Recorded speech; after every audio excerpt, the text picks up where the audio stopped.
Chapter 536. Lu Chen had already discovered that the darkness he was in was different from the darkness he had been in before. The darkness here was particularly thick. Although people did not feel any discomfort in it, the oppressive feeling was unusually obvious. If all the darkness of the night in the human world was like a thin veil of mist, once a light shone, it would retreat calmly and quietly. But at this moment, inside and outside this ancient and huge door, the darkness here was so thick that even the light seemed to be swallowed. There was light in the darkness. It came from the Kunlun seal in Lu Chen's hand. The golden light was still flickering, but it was different from when he was walking in the thick fog on the ground. At that time, when the fog encountered the Kunlun seal, it was as if it was facing a great enemy, like a tiger, and they all avoided it. But in this underground ancient cave, especially when Lu Chen walked behind this huge ancient door, the darkness had been silently lingering around him. Even the golden light of the Kunlun seal could only illuminate a small area nearby. A little further away, the light seemed to be swallowed by the darkness, silently disappearing into the shadows. Lu Chen also heard the muffled sound of a door closing behind him. He knew that the ancient door had closed behind him. From this moment onwards, everything suddenly became quiet, and there was only darkness in front of him where he couldn't even see his own fingers. Lu Chen took 2 steps back, and his back leaned against the incomparably hard door. A cold air seeped into his body through his clothes. For some reason, Lu Chen's body suddenly trembled, and then he discovered that the black flame hidden in his Dantian sea of qi suddenly jumped, as if it was stimulated by something, or perhaps it was awakened by something, and it slowly burned. In his eyes in the darkness, 2 clusters of black flames began to appear and burn fiercely. Lu Chen was taken aback. He quickly recalled that a few years ago, when he was still in the Kunlun party, the black fire in his body was suddenly awakened. He was also very shocked at that time, but he could not figure out where the black fire in his body, which was similar to the black fire in his body but had an obviously primitive and ancient aura, came from. Until today, he suddenly understood that the source of that power was here. In the depths of Kunlun Mountain, apart from the things that Supreme Lord Tianlan had told him in private, there was another side to the great secret that had been hidden for 1,000 years. His expression became somewhat strange and wonderful in the darkness, and an indescribable feeling emerged in his heart. After standing still for a moment, Lu Chen finally made up his mind and began to walk forward. The darkness was as deep as the sea, completely obscuring one's vision. As far as the eye could see, there was almost no light except for the Kunlun seal in his hand. Lu Chen could not see anything more than a foot around him. In the darkness, this place could be as wide as the sea, or as narrow as a shack. If he took one more step, he would hit the wall. Every step was taken very carefully, because in such darkness, he did not know whether his next step would be empty, whether he would step on a trap, or whether something strange would happen.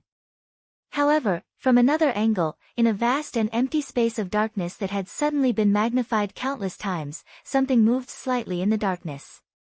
Looking up, the glimmer of light in the distance was swaying in the dark sea, slowly walking over. Lu Chen did not know how long he had walked, or how far he had walked, but in his perception, he seemed to have walked very far, and a lot of time had passed.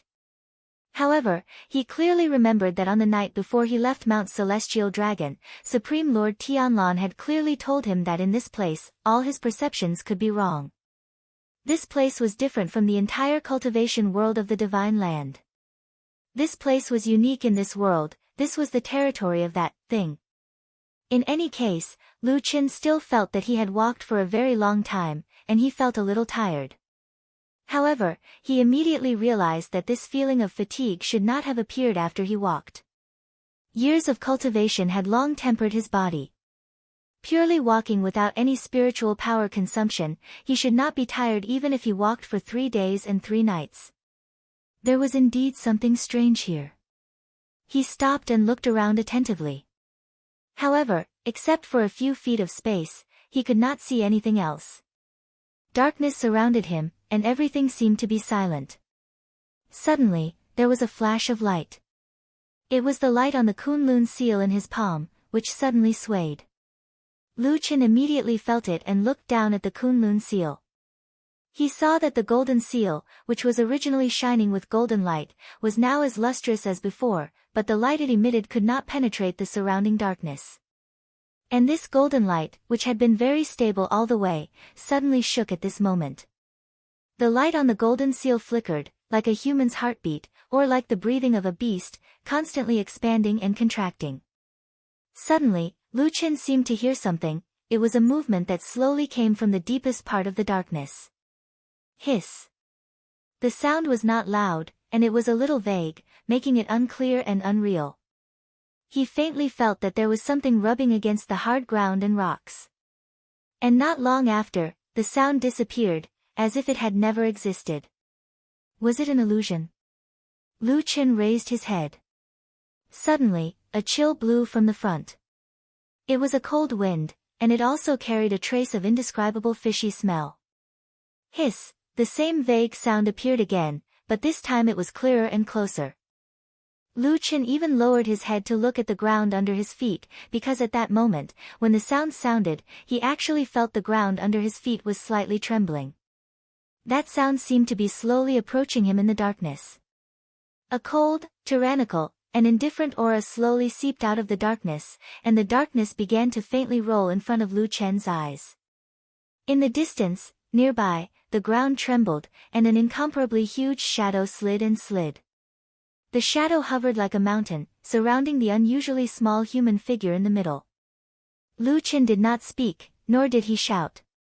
He just gritted his teeth, silently raised the Kunlun seal in his hand, raised it to the highest point, and then opened his palm.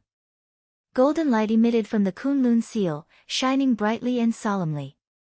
The surrounding sound quieted down, and after a moment, suddenly a light lit up beside Lu Chen. It was a white and dazzling light, reflecting the huge, pale teeth. Yes, it was the head of an almost indescribable giant beast that suddenly appeared beside Lu Chen. Its mouth was even twice the size of Lu Chen's, and its sharp fangs were exposed, reflecting the Kunlun seal. Hiss. The strange sound echoed again, and the huge shadow in the darkness slowly straightened its body in front of Lu Chen. Chapter 537. The thick fog looked very calm from the outside. At most, only the fog on the surface was rolling slowly. As for the situation inside the fog, it was impossible to see at all. Therefore, when most people saw this fog, they would subconsciously feel that there was something strange in it, or that there were all kinds of mechanisms and traps that were hard to guess. However, they would never think that there was anything wrong with the fog itself. However, this thick fog itself was a very strange existence. Not long after Black Dog entered the thick fog, he understood this. At that time, he took a few steps at the edge of the fog and even poked his head out to greet Oxen triumphantly. Then, an accident happened. The fog around him seemed to have suddenly come to life, turning into something extremely terrifying and powerful. All of a sudden, it rushed in from all directions, grabbed Atsu's body, and then pulled Atsu into the depths of the thick fog. Caught off guard, Atsu was immediately grabbed, leaving only a hole in the shape of a dog's head at the edge of the fog outside. It was somewhat comical, and then it was quickly filled by other fog. After that, all that was left in front of Atsu's eyes was a blur. At the same time, countless terrifying and sharp whistling sounds rang out beside his ears, like the wailing of ghosts and the howling of wolves.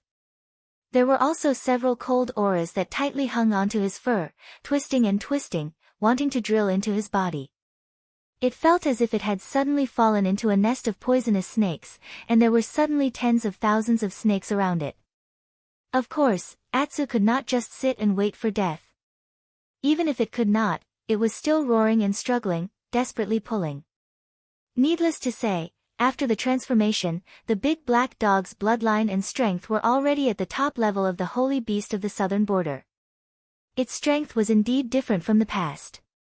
In addition to being caught off guard at the beginning, when Atsu began to struggle and resist, those strange things around it were not so easy to control it. Its muscles bulged, and its originally soft fur instantly became as tough as steel. Although the cold auras were powerful, they could not penetrate Atsu's body for a while. At the same time, Atsu roared and struggled madly. There was a series of deep, pa sounds, but it was as if something in the fog around it had snapped. But one strand of fog was broken, and at the same time, another 5 or 10 strands of fog rushed over. In this thick fog, there seemed to be an unimaginable number of strange things that could not be seen clearly, and they were rushing over from all directions like countless ropes, madly binding Atsu's body. Atu was still struggling, but his voice carried a sorrowful tone. At the same time, he felt a trace of worry in his heart. It's such a terrifying mist, and Lu Qin had walked in as well. Could something have happened to him? Otherwise, why would there be no movement for so long? After the fierce struggle of Atsu, the inside of the thick fog had become a mess. All the fog was spinning and rolling rapidly, and countless screams could be heard one after another. Even though Atu tried his best to resist, he was still caught and dragged into the depths of the fog. Moreover, it could be seen that even though Atu's struggles temporarily blocked the harm to his body, as time passed, there would only be one end for him. A trace of despair and sadness flashed across Atsu's eyes. It was unknown whether it had thought at that moment that it was a dog that dominated the world, but now it died here so unjustly. It was too shameful. The fog rolled around, not caring about the sensitive dog at all.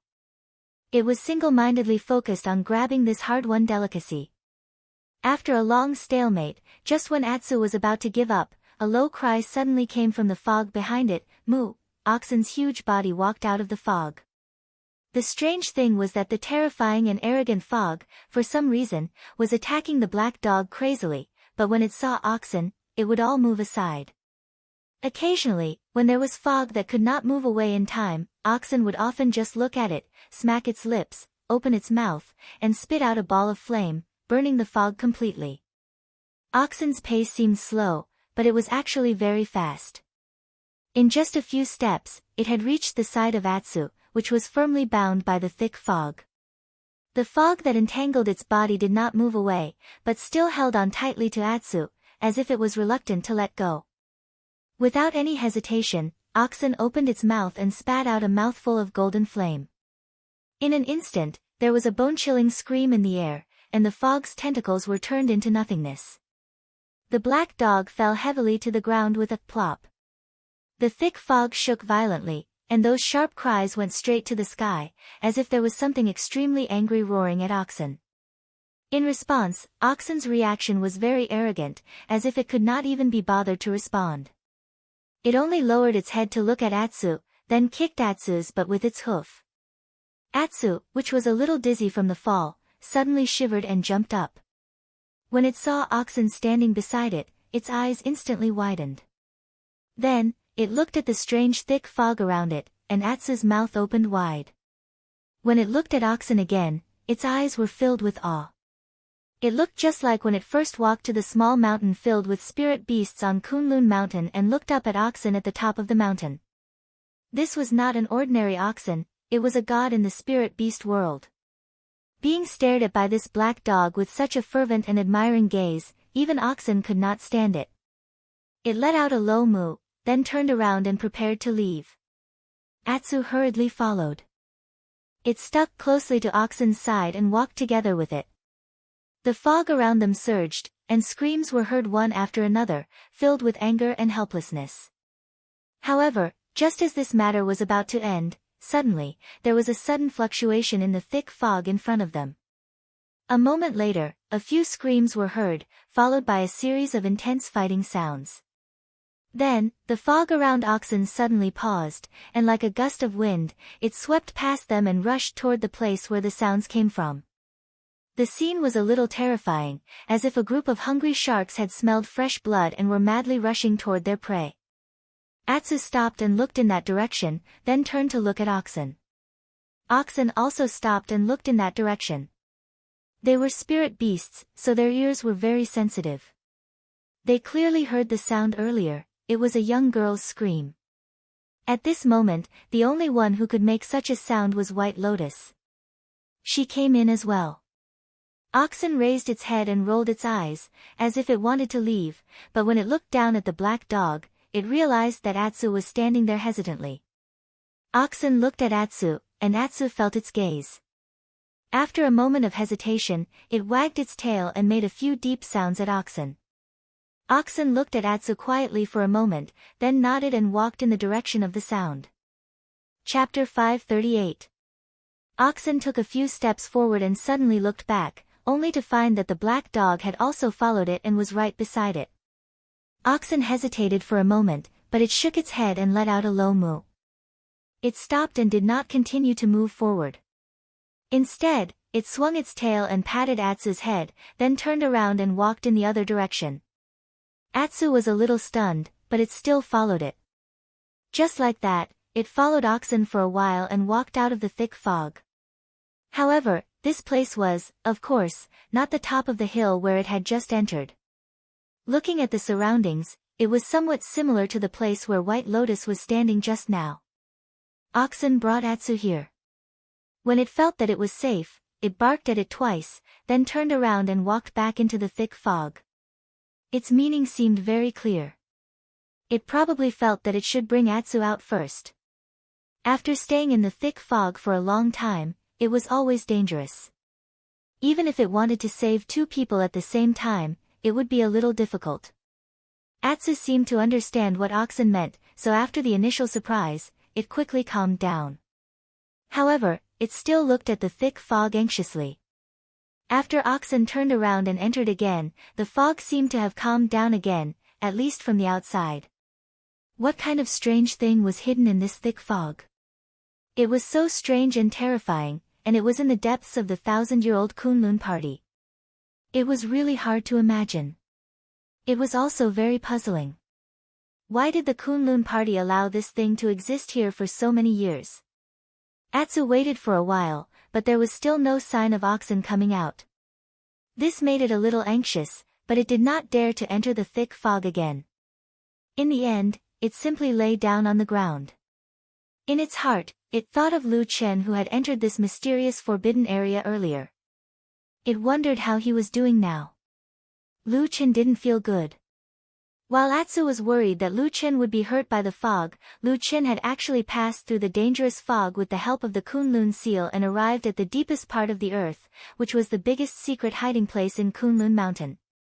However, this place seemed to be the deepest darkness in the world, and even light couldn't penetrate it. In his mind's imagination, especially after passing through the ancient and huge door in front of him, he felt that he should be in an unprecedentedly huge underground cave, even bigger than the cave he saw in the mysterious city below the celestial city. But all of this was just his conjecture. In fact, he knew nothing more than 3 feet around him. The darkness here was so thick that it blocked almost all of his senses. At the same time, there was another mysterious force that constantly interfered with his perception. Rationally, he kept telling himself that this should be a huge space, but in reality, Lu Chen always felt that there seemed to be an extra wall around him, a dark and high wall. Many times, he would hit a hard wall if he took a step, and maybe the next step would be a dead end. Until an indescribable giant beast suddenly appeared in the darkness. In Lu Chen's mind, the invisible high walls around him seemed to have suddenly turned into a huge mountain, tightly sandwiching him in the middle. He stopped in his tracks and subconsciously tightened his body. There was nothing he could do. Even though he had always had a strong will, the huge mouth and fangs that were right in front of him, as well as the unimaginably huge body in the darkness, made him feel insignificant. It was an instinctive reaction. However, this unknown giant beast that suddenly appeared from the darkness did not seem to be like those bloodthirsty beasts that directly crushed the little ant in front of it with the force of a thunderbolt. Instead, it remained motionless after it appeared. After a moment of calmness, Lu Chen immediately raised his arm. He raised one arm towards the sky and slowly raised it up high. In his palm was the Kunlun seal that was flickering with golden light. As he slowly raised it up high, it lit up and seemed to brighten up the surroundings.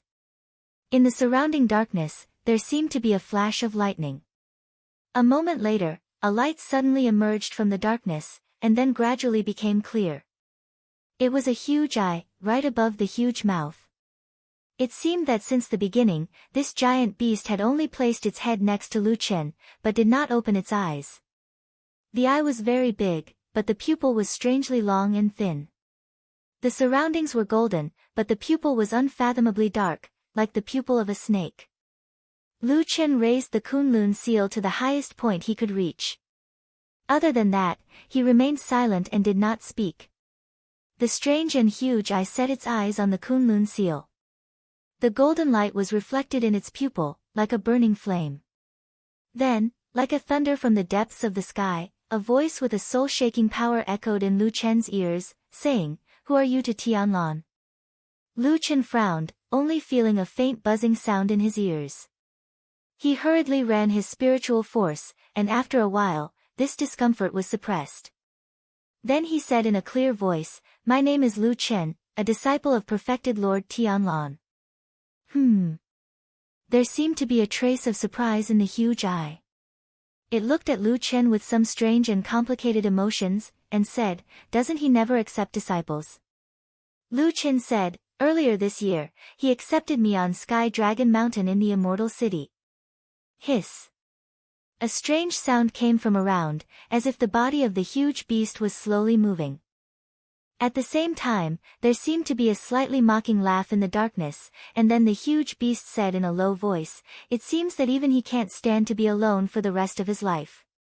Speaking of this, the huge beast paused, then looked at Lu Chen and said, "What's your name?" "Lu Chen." The huge beast shook its head slowly and said, "Not this. It's the Taoist name he gave you." Lu Chen was stunned for a moment. He did not expect that the gigantic beast in front of him would know about the inheritance of the Tian Taoist name like the back of his hand. It was obvious that perfected Lord Tianlan had an unimaginably close relationship with this ancient beast that had been hiding in the depths of Kunlun Mountain for countless years. After hesitating for a moment, Lu Chen decided to tell the truth. "Tianing. Tianing." Ah.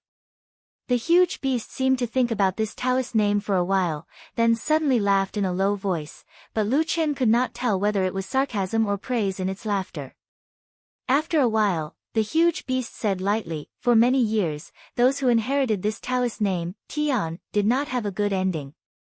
Don't regret it." Lu Chen's body trembled slightly. He looked up at the strange huge eye high up in the sky and suddenly asked, "My master and I are still alive, and I'm not familiar with the past of my ancestors. However, I've heard that my grandmaster, ancestor Tian Hong, died of old age and passed away safely under the care of his two personal disciples." In the darkness, the huge beast looked at him. After a while, it said coldly, "Do you believe Tianlan's words?" Chapter 539. Did you believe Tianlan's words? After so many years, did you still believe that damn Baldy? From that little boy to the shadow that blended into the darkness, from a wandering street to a cold-blooded killer, how many years have passed together? Now let me ask you, is he still trustworthy? Is he really trustworthy? Lu Chen stared at the strange huge eye in the air, his face expressionless and unusually calm. After a while, he said, "I believe you." "Ha, ha, ha." The giant beast in the dark sneered. Its huge body hidden in the shadows seemed to move again, oppressing the earth and making it tremble slightly. It seemed that it might collapse like a hill at any time and crush Lu Chen, who was trapped in the center, into pieces. However, the hill did not collapse.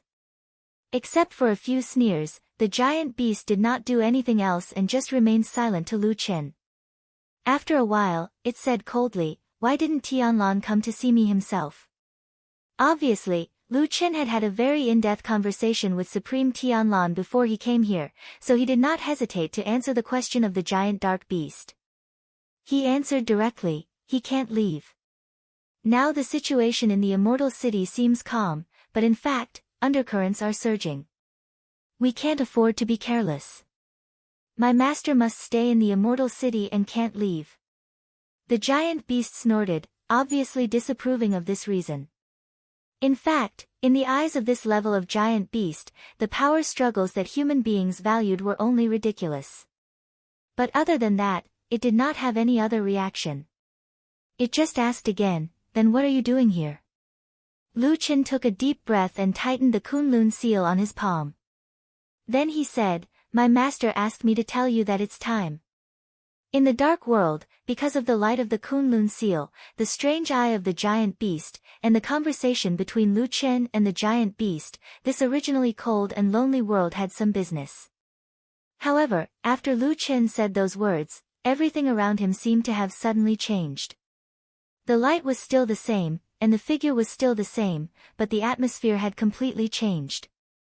All sounds disappeared at that moment, and the dark world seemed to have fallen into a dead silence. After a moment, the huge snake-like eye also disappeared. Then there was the sound of thunder, suddenly drifting from the darkness, from far to near, rumbling. Then, the darkness suddenly rolled, and a tall figure like a huge mountain appeared in front of Lu Chen. It was almost impossible to see the whole figure, but the golden light of the Kunlun seal seemed to have been unlocked at this moment. Suddenly, the light shone brightly and shot toward the surroundings, illuminating the dark world. Lu Chen held his breath and stared ahead. At the border between the brilliant golden radiance and the endless darkness, a huge shadow descended. In the depths of his pupils, that shocking scene was reflected. An indescribably huge black dragon slowly appeared in front of him. The dragon's breath was like a thunderclap, and the huge dragon's claws pressed on the ground, causing the rocks to crack. This kind of terrible and terrifying creature should never exist in this world, because they always seem to have the power to easily destroy the world. Its body seemed to have an ancient and wild aura, as if it had come from ancient times and suddenly appeared in this world. The dragon race, which once only existed in myths and legends, appeared in front of Lu Chen for the first time. The time has come.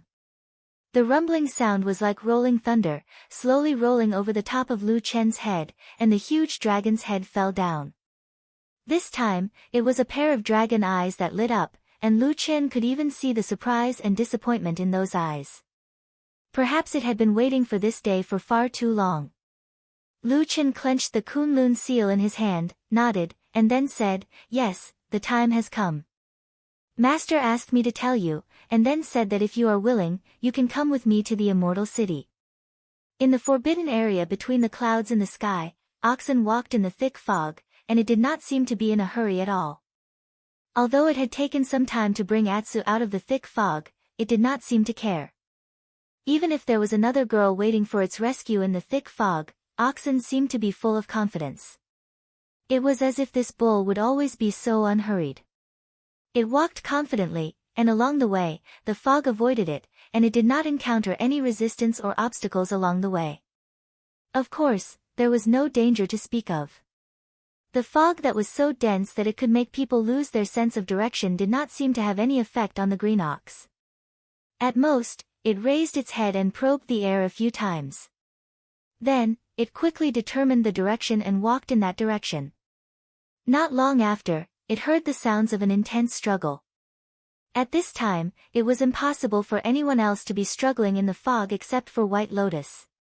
Oxen walked in that direction, and in a few steps, it saw the figure of White Lotus in the depths of the fog, who was trying her best to resist the monsters in the surrounding fog.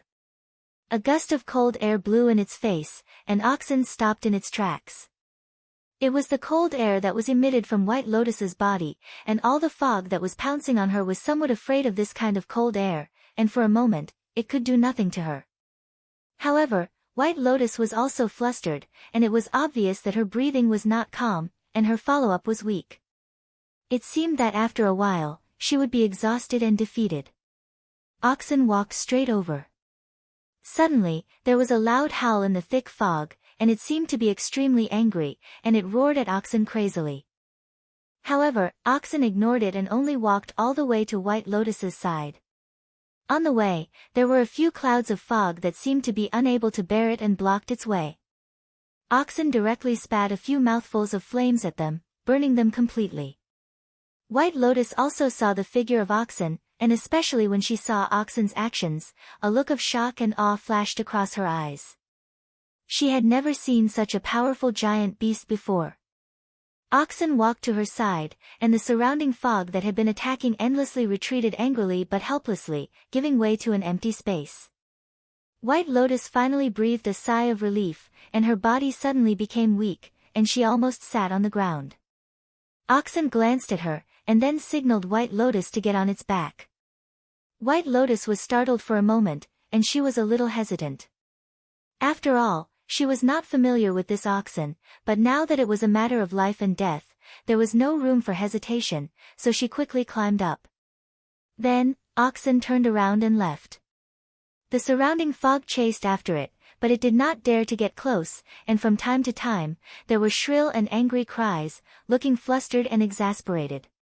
On the back of the ox, White Lotus breathed a sigh of relief, and at the same time, a complicated expression flashed across her face. The giant beast under her was the most powerful creature she had ever seen in her life, and it was far stronger than the low-level magical beasts and monsters that she had encountered when she was cultivating the blood food's secret technique. She seemed to be a little uneasy. She thought of her fate of wandering around all these years. Suddenly, something moved on her neck. She looked down and found that it was a twig that she wore on her body. She did not know how it had fallen out during the fierce battle just now, and now it was hanging in front of her chest. She stared at this ancient branch and did not speak for a long time. Chapter 540. The black dog felt that the night was exceptionally long, and time was passing extremely slowly.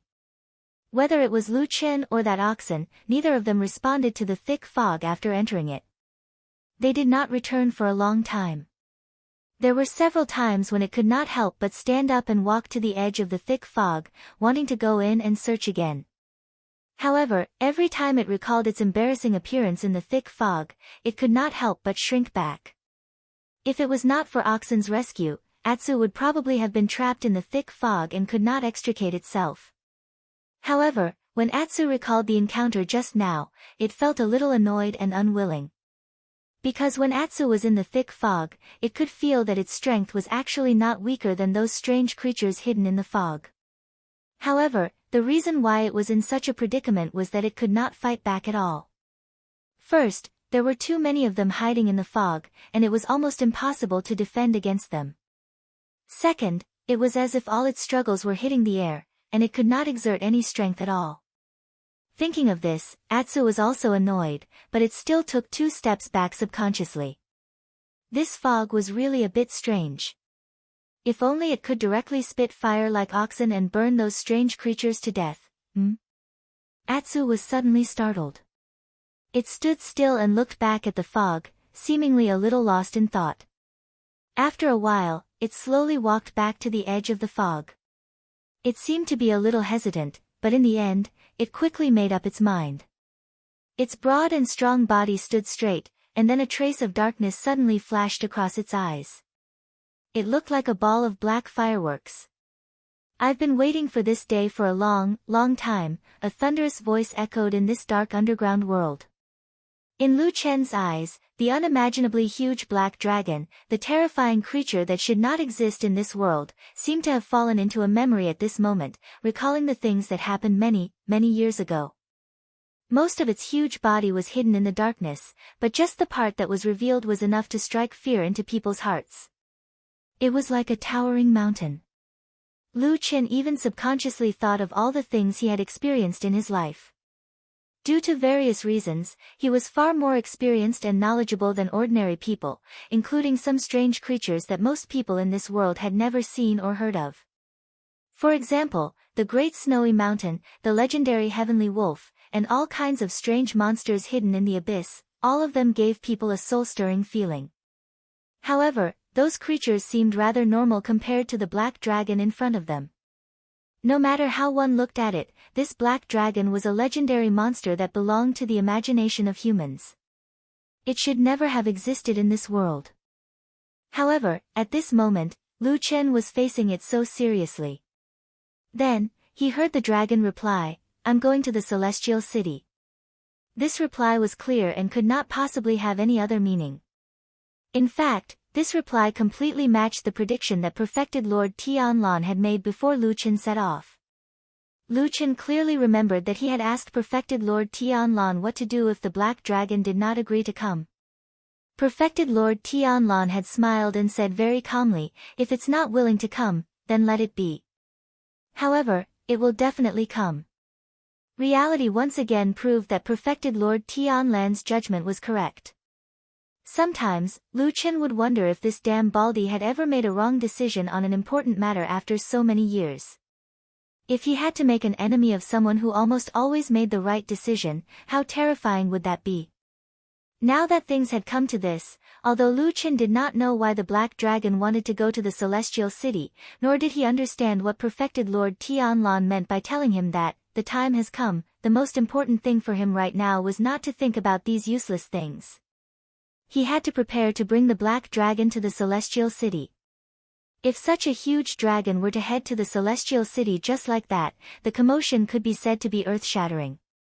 However, it seemed that neither the Black Dragon nor perfected Lord Tianlan, who was far away in the Celestial City, had any intention of doing so. Lu Chen had already been briefed, so he very quickly threw the Kunlun seal in his hand into the air. The shining golden seal flipped in the air and flew to the front of the huge dragon.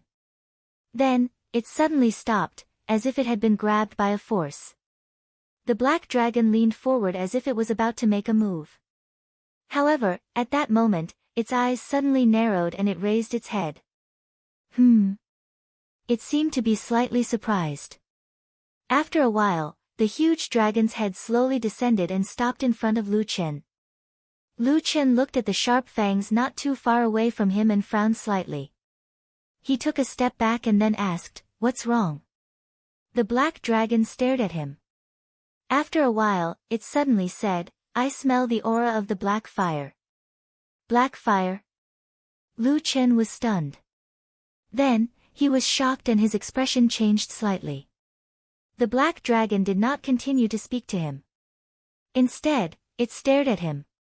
After a moment, suddenly, in the dragon's eyes, in that strange, slender snake pupil, a ball of black flame suddenly shot out. Yes, it was a ball of black fire.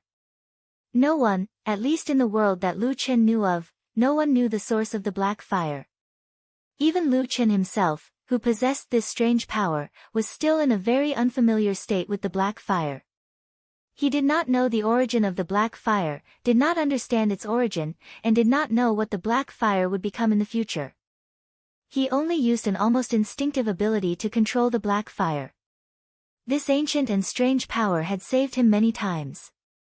Now, it had almost become his greatest and final trump card. However, this black fire power did not belong to him alone. As far as he knew, there were at least 3 other black fire powers in this world. One was the Dead Fire Shaman, the second was the Black Fire Tribe in the distant southern wilderness, and the last was the Black Dog that followed him. What was funny was that other than the Dead Fire Shaman and the Black Fire Tribe, Lu Chen and Atu's black fire energy had come from an unknown and strange place, so much so that they couldn't explain it.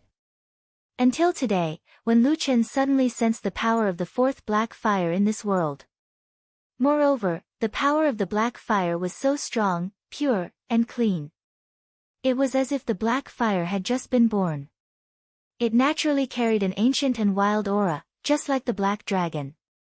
Then, as if it was summoned by the primitive but powerful black fire power, Lu Chen suddenly found that the black fire in his body seemed to have gone out of control.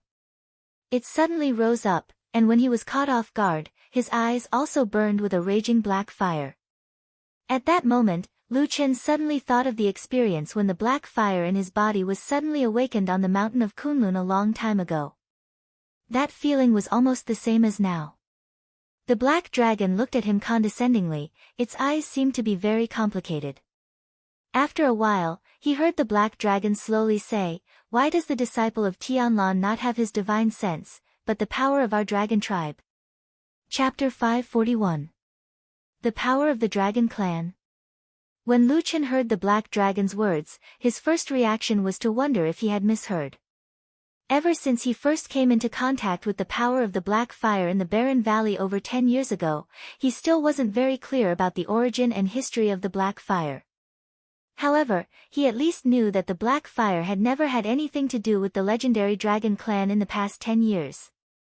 If he really had to say that it was related to the legend, then when he wandered into the southern wilderness and stayed with the barbarians, the ancient legend of the Black Fire tribe was that the black fire originated from the fire god was the only exception. However, The fire god that the Black Fire tribe worshipped was clearly not the same as the huge black dragon in front of him. At the very least, in the many years that Lu Qin lived in the Black Fire tribe, he had never seen a statue or totem in the shape of a dragon. This was impossible for a tribe that had always had a firm belief in the southern wilderness. However, the Black Fire tribe's current attitude was clearly very confident in this matter. His tone was as if it was only natural and without any hesitation. This caused Lu Qin to hesitate.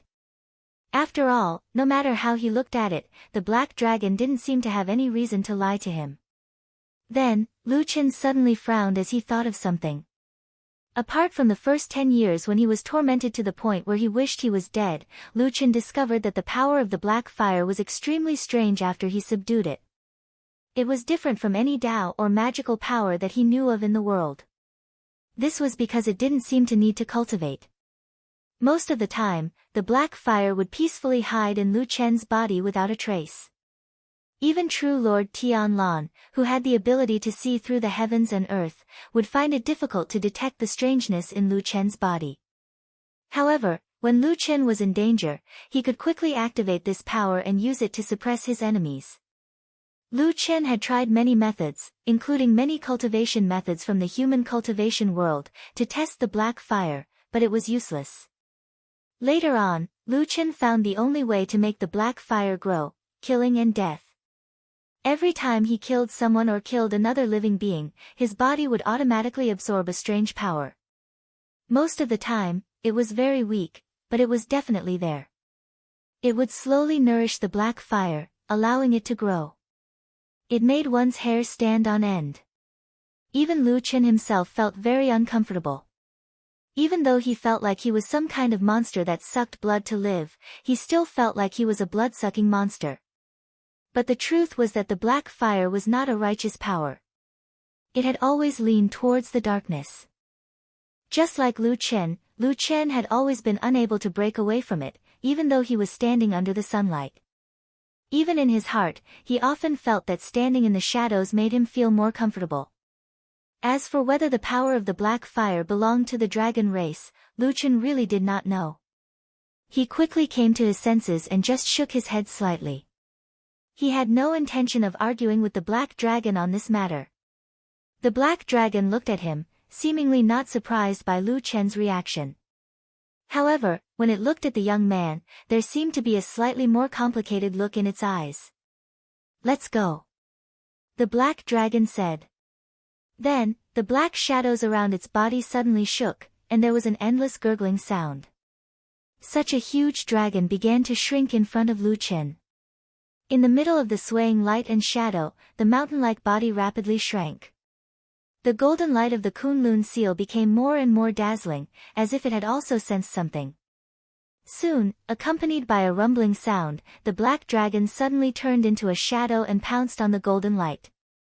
Then, it quickly disappeared in the golden light. The Kunlun seal paused in mid-air for a moment. Then, all the lights suddenly disappeared, and it turned around and fell down. Lu Chen quickly reached out and caught it. He put it on his palm and looked at it carefully. The Kunlun seal was still the original Kunlun seal, but at this moment, the golden light around it had changed. Not only was it greatly reduced, but even the ordinary light had dimmed. Looking at it, the Kunlun seal seemed to have lost all its spiritual energy and became an inconspicuous piece of stone. Lu Chen didn't reveal any expression of worry. Instead, he seemed to have heaved a sigh of relief. He carefully wrapped the Kunlun seal and kept it in his robes before turning around and walking away. The way back was much easier. Although it was still very dark, it was obvious that the Black Dragon was the ruler of this mysterious underground world. Once it decided to leave with Lu Chen, the silence and peace of this place was quickly broken. The monsters in the thick fog were obviously more active. They all seemed to be growling in a low voice. Although the Kunlun seal was not in his hands, its power was still there. Even if it was hidden in Lu Chen's arms, it could still intimidate the surrounding monsters, allowing Lu Chen to walk out safely. After returning to the surface and leaving the dark and vast underground world, Lu Chen still breathed a sigh of relief. But soon, he became nervous again and smiled bitterly. No matter what, carrying such a huge dragon with him would not make him feel relaxed. Lu Chen walked out of the thick fog. Wherever he passed, the fog would retreat. Not long after, he finally walked out of the forbidden area between the sky and the clouds. During this process, although the surrounding fog seemed to be abnormally active, hissing and moving, until the end, there was still not a trace of fog that broke through the invisible boundary. Obviously, the person who set up various restrictive means here was an extremely powerful ancestor of the Kunlun party in the previous generation. Then, Lu Chen saw Atsu. Atsu looked safe and sound as it squatted a few feet away from the thick fog. Beside it stood oxen and another beautiful girl. It was White Lotus. Seeing White Lotus and oxen also standing here, Lu Chen could not help but be startled, but he did not take it to heart. He glanced at White Lotus, then smiled and walked towards Atsu. He first reached out and touched the head of Atsu, who stood up happily and wagged its tail at him. Then, he walked over and patted Oxen's head, saying with a smile, "Hello, old friend." Oxen glanced at him and let out a moo. Then, Lu Chen turned around and said to Atsu, "Things are done, Atsu, let's go back to the Immortal City." Atsu barked twice, nodded and wagged its tail without any objection, but at this moment, Lu Chen suddenly felt his sleeve tighten. He looked down and saw that Oxen had walked to his side and bit his sleeve. "What's wrong?" Lu Chen asked it. Oxen barked, then pointed to the north. Lu Chen thought carefully, and his expression changed slightly. With a hint of doubt, he asked, "You also want to go to the Immortal City with us?" Oxen nodded. Lu Chen was stunned. This oxen's identity and origin were extraordinary. It was a spiritual beast that Supreme Lord Tianlan had raised for many years, and its cultivation was unfathomable. In the entire Kunlun mountain range, it was second to none. Did it want to go to the Immortal City to see its master, Supreme Lord Tianlan? But when Supreme Lord Tianlan told him to come over, he did not say anything about this oxen. Should he take it with him? Lu Chen hesitated for a moment, but he did not notice that White Lotus, who had been standing at the side without saying a word, was still looking at this oxen from time to time, and there was a glimmer in the depths of her eyes. Chapter 542. Although Oxen's sudden request was somewhat abrupt and surprising, Lu Chen did not dwell on it for too long. Anyway, this bull was Supreme Tianlan's pet. Although he did not know why every time Tianlan left Kunlun Mountain for the Immortal City, he did not bring oxen with him and left it in Kunlun Mountain. But when the time came, as long as he said that oxen had followed him, Supreme Tianlan would not say anything. Lu Chen had known this oxen for a long time. He had seen it when he was young, so he felt some affection for it. So he finally nodded, patted Oxen, and agreed. Oxen mooed and seemed to be in a good mood. Atsu also seemed to be very happy. Then, Lu Chen looked at White Lotus, who was standing at the side. He wanted to say something but stopped. After a moment of silence, he turned back to Oxen and Atsu and said, "Let's go back to the Immortal City." He emphasized some words in this sentence and then walked forward. From beginning to end, he did not speak to White Lotus, as if he was somewhat ignoring this young girl. Atsu wagged its tail and followed. Before Oxen took a step, it suddenly glanced at the mountain in the distance where Winter Peak had once crashed. But it did not have any further reaction and followed behind Lu Chen. One man and two beasts walked for a while. Lu Chen heard footsteps coming from behind. He sighed in his heart and then stopped to look back. White Lotus caught up from behind and walked to his side without saying a word. She stared at him with a calm expression. Lu Chen frowned and said, "You also want to go back to the Immortal City with me?" "Yes." White Lotus nodded. Although she did not say much, her expression was calm, as if what she said was a matter of course. Her tone was very firm. Lu Chen looked at her, and after a while, he said, "Why bother? It's been so hard for you to get the chance to come out."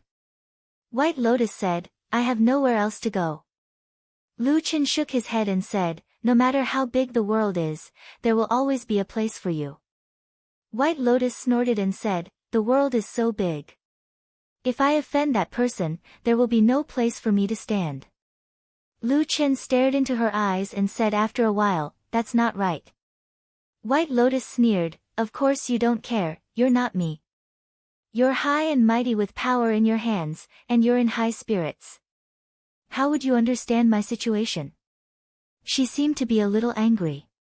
She clenched her teeth and said, "You can't go home. You can't sleep at night. You can't even tell if you'll live or die tomorrow. Do you understand?" "I understand," Lu Chen said. There was a sudden silence between the two. Oxen and Black Dog, who were standing to the side, seemed to have noticed something and looked in their direction. White Lotus stared at Lu Chen, her chest rising and falling slightly. Her expression was one of surprise and anger. Lu Chen, however, didn't seem to care about her expression.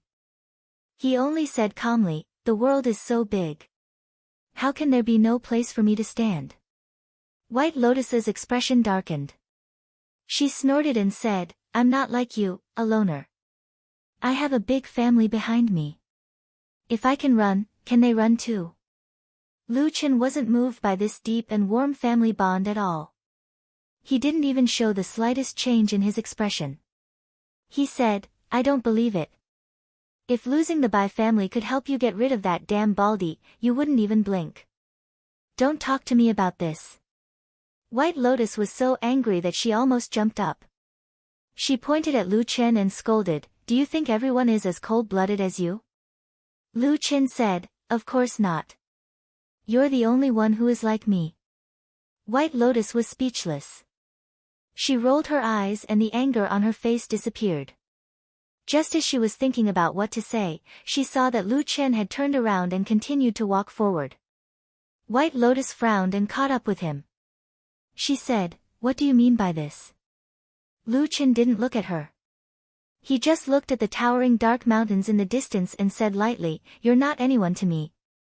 I just said a few words casually. Whether you return to the immortal city or not, it has nothing to do with me." White Lotus was silent. In the deep night, they still walked together, even if they each had their own thoughts. There were some words that they didn't say out loud. Perhaps they didn't need to say much. They were all smart people and understood in their hearts. How could there be so many excuses? How could there be so many reasons? The reason why they didn't want to take risks and return to the most prosperous and noisy giant city in the world was because they were unwilling to give up. They were reluctant to give up their talents and the expectations they had since they were young. Since they had tasted the taste of the infinitely beautiful scenery at the peak, how could they be willing to return to mediocrity for the rest of their lives? It was said that if you take a step back, the sea and the sky would be wide open. But under the vast sea and sky, you, after all, are just a tiny ant. When they walked further and further in the night and were about to disappear into the night, a figure suddenly emerged from the darkness on the earthen mountain at the edge of the forbidden area. With the help of the glimmer of light, it could be seen that this was the acting head of the Kunlun party, Immortal Qian Dang. There was no one beside him. He stood alone on the top of the earthen mountain. After his appearance, the strange thick fog seemed to be stirred. It suddenly rolled, like a pack of hungry wolves showing their ferocious faces to the food not far away.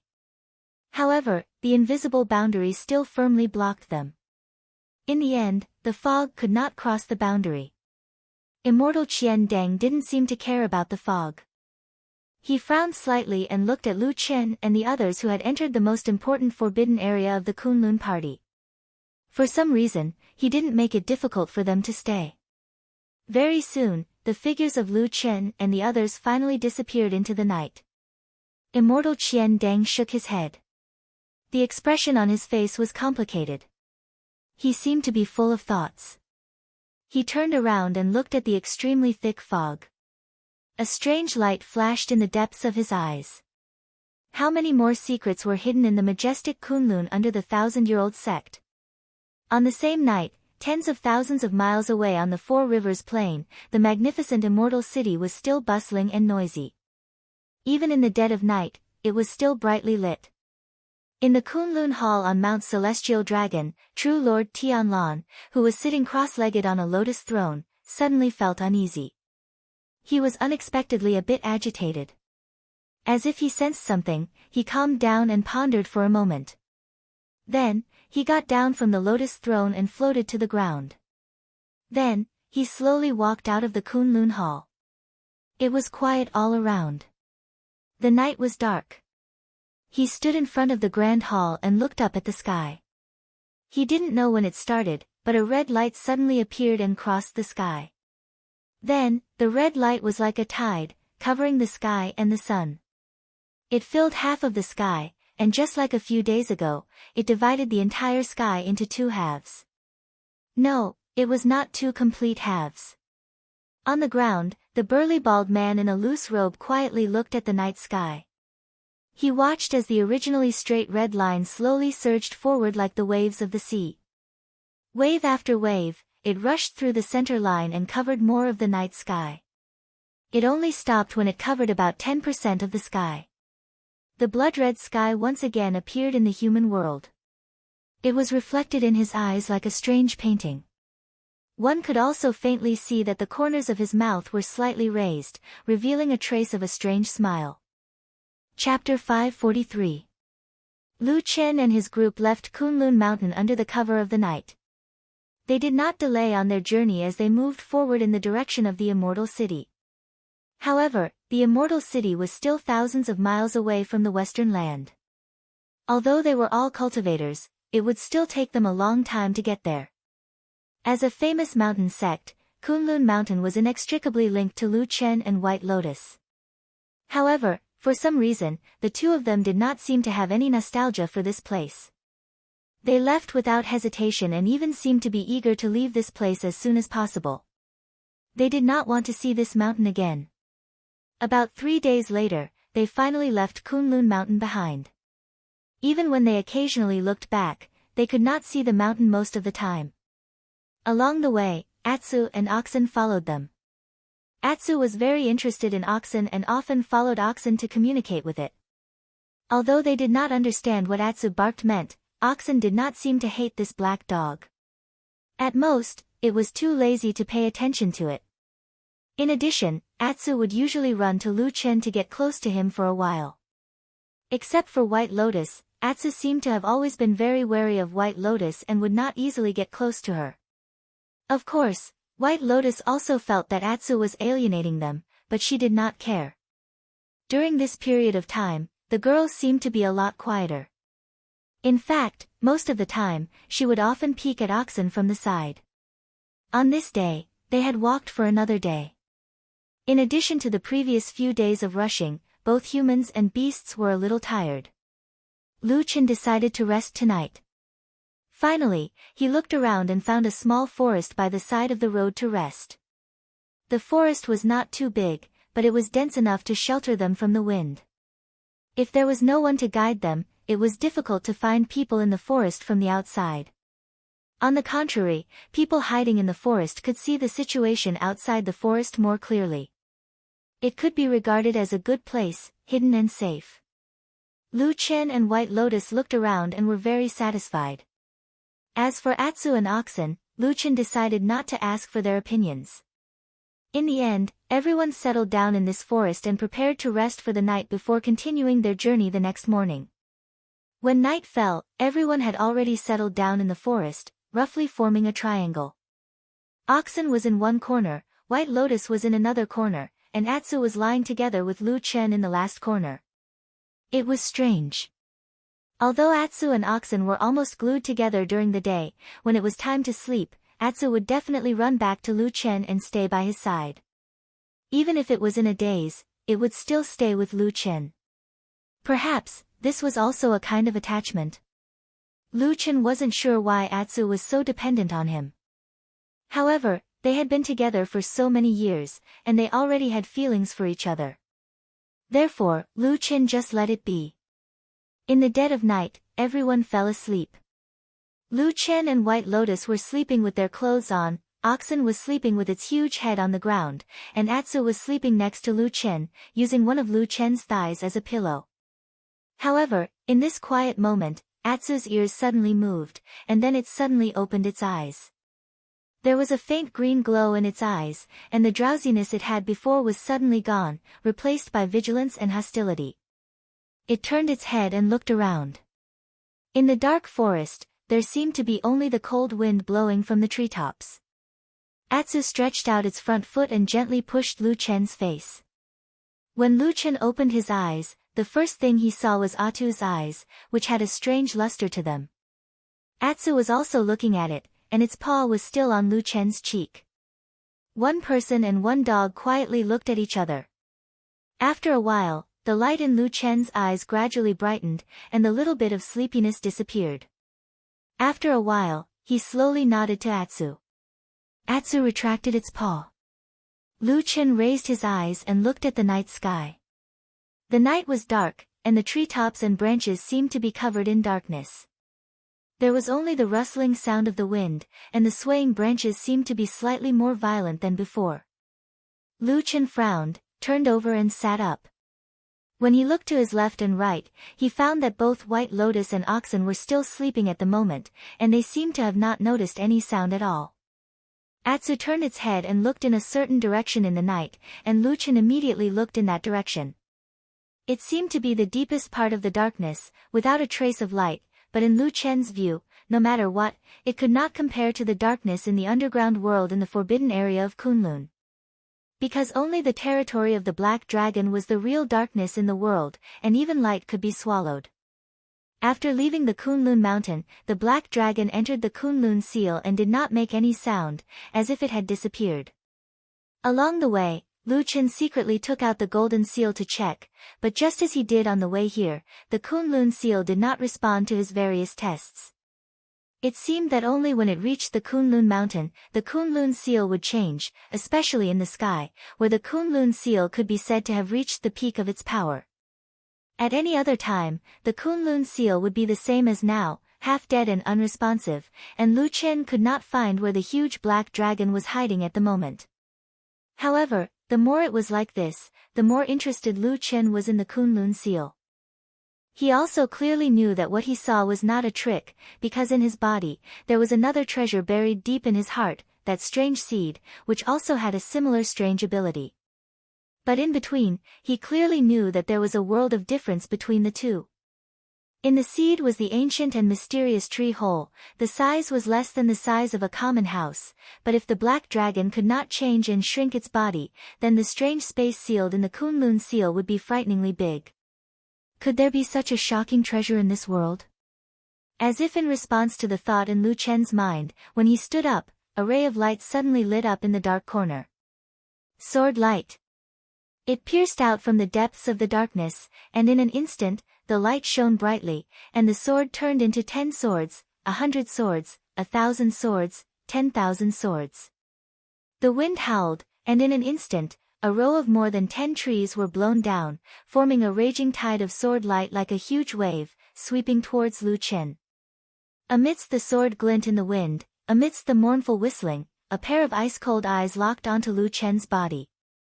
Then, a voice came along with the wind, and it was as cold as the edge of a sword. Hand over the token of the sect leader. The next moment, the sword light directly drowned the land where Lu Chen was standing. Chapter 544. Sect Leader's Token. Before he was engulfed by the sword light, Lu Chen heard these 4 words. Even though his body reacted in an instant, the spiritual power went berserk, the black fire rose to resist this sudden attack, but Lu Chen's mind still involuntarily went blank and sluggish for a moment.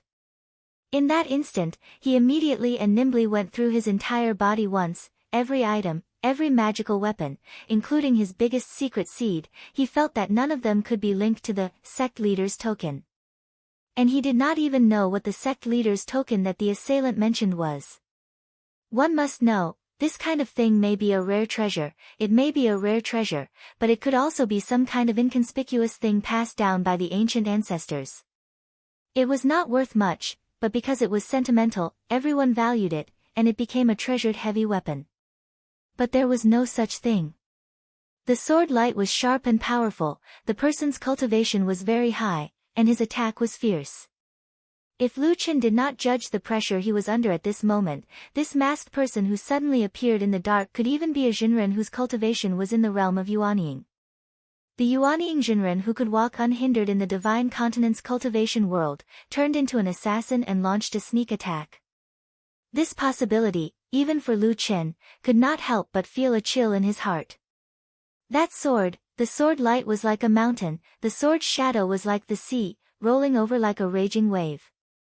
The force of the sword was like thunder. Before it reached the front, there was already a sharp airflow rushing over, directly piercing his heart, causing his heart to feel so vexed that he almost vomited blood. Or perhaps he was really about to die in the dark night. At that critical moment, the black fire instantly burned in Lu Chen's eyes. Under his clothes, his originally smooth and complete flesh suddenly twisted, like the flat ground suddenly cracking, and then like magma black fire spewed out. He instantly turned into a black burning man. The black fire roared and roared. It was the only light that refused to yield in the sky full of sword light. In that extremely short moment, it was only a blink of an eye, the sword light had already collided. Boom! With a loud bang, Lu Chen's entire body was sent flying, and the sword radiance that filled the sky also retreated. After a moment, it slowly disappeared, and in the embers of the radiance, a man in black clothes and a black mask slowly appeared. The man's body swayed slightly, and a hint of surprise flashed through his eyes, as if he was surprised by the result just now. He did not immediately chase after Lu Chen. Instead, he stayed where he was for a while and steadied his body. It seemed that the attack just now had actually caused his qi and blood to surge, and he had suffered a slight backlash. But in comparison, on the other side, Lu Chen's situation was much worse. He was originally caught off guard by the sneak attack, but the opponent's skills were shockingly high, and his attacks were fierce and decisive. Lu Chen was at a disadvantage in almost every aspect. After doing his utmost to block this extremely powerful attack, Lu Chen flew backwards into the forest, breaking 3 or 4 trees in succession before falling to the ground. While he was still flying through the air, Lu Chen had already spat out a mouthful of blood. But when he landed in the forest, the raging black fire on his body had already shrunk back into his body. Under the dusky shade of the trees, he was like a ghost. After falling heavily to the ground, he almost did not have the slightest hesitation. His body suddenly twisted and turned. After rolling to the side in the darkness, he immediately blended into the surrounding shadows, and actually disappeared. After a moment, the sword light whistled mournfully again. The masked assassin had already reached the place where Lu Chen had landed. However, there was only a mess left on the ground. Crushed grass and trees, broken branches, and a pool of dark red blood stained the ground. But Lu Chen was nowhere to be seen. That Lu Chen who was obviously injured by the sneak attack, actually disappeared in a blink of an eye, hiding somewhere unknown. In the masked man's eyes, his pupils suddenly contracted, his eyes revealed surprise and anger. Obviously he did not expect Lu Chen to have such a strange method. He looked like a ghost. No. That method of hiding and escaping just now, from the beginning to the end, was filled with an evil aura. Obviously it was the secret method of the evil sect. With a long sword in his hand, he stood in the middle of the forest. His eyes were cold as he coldly looked around.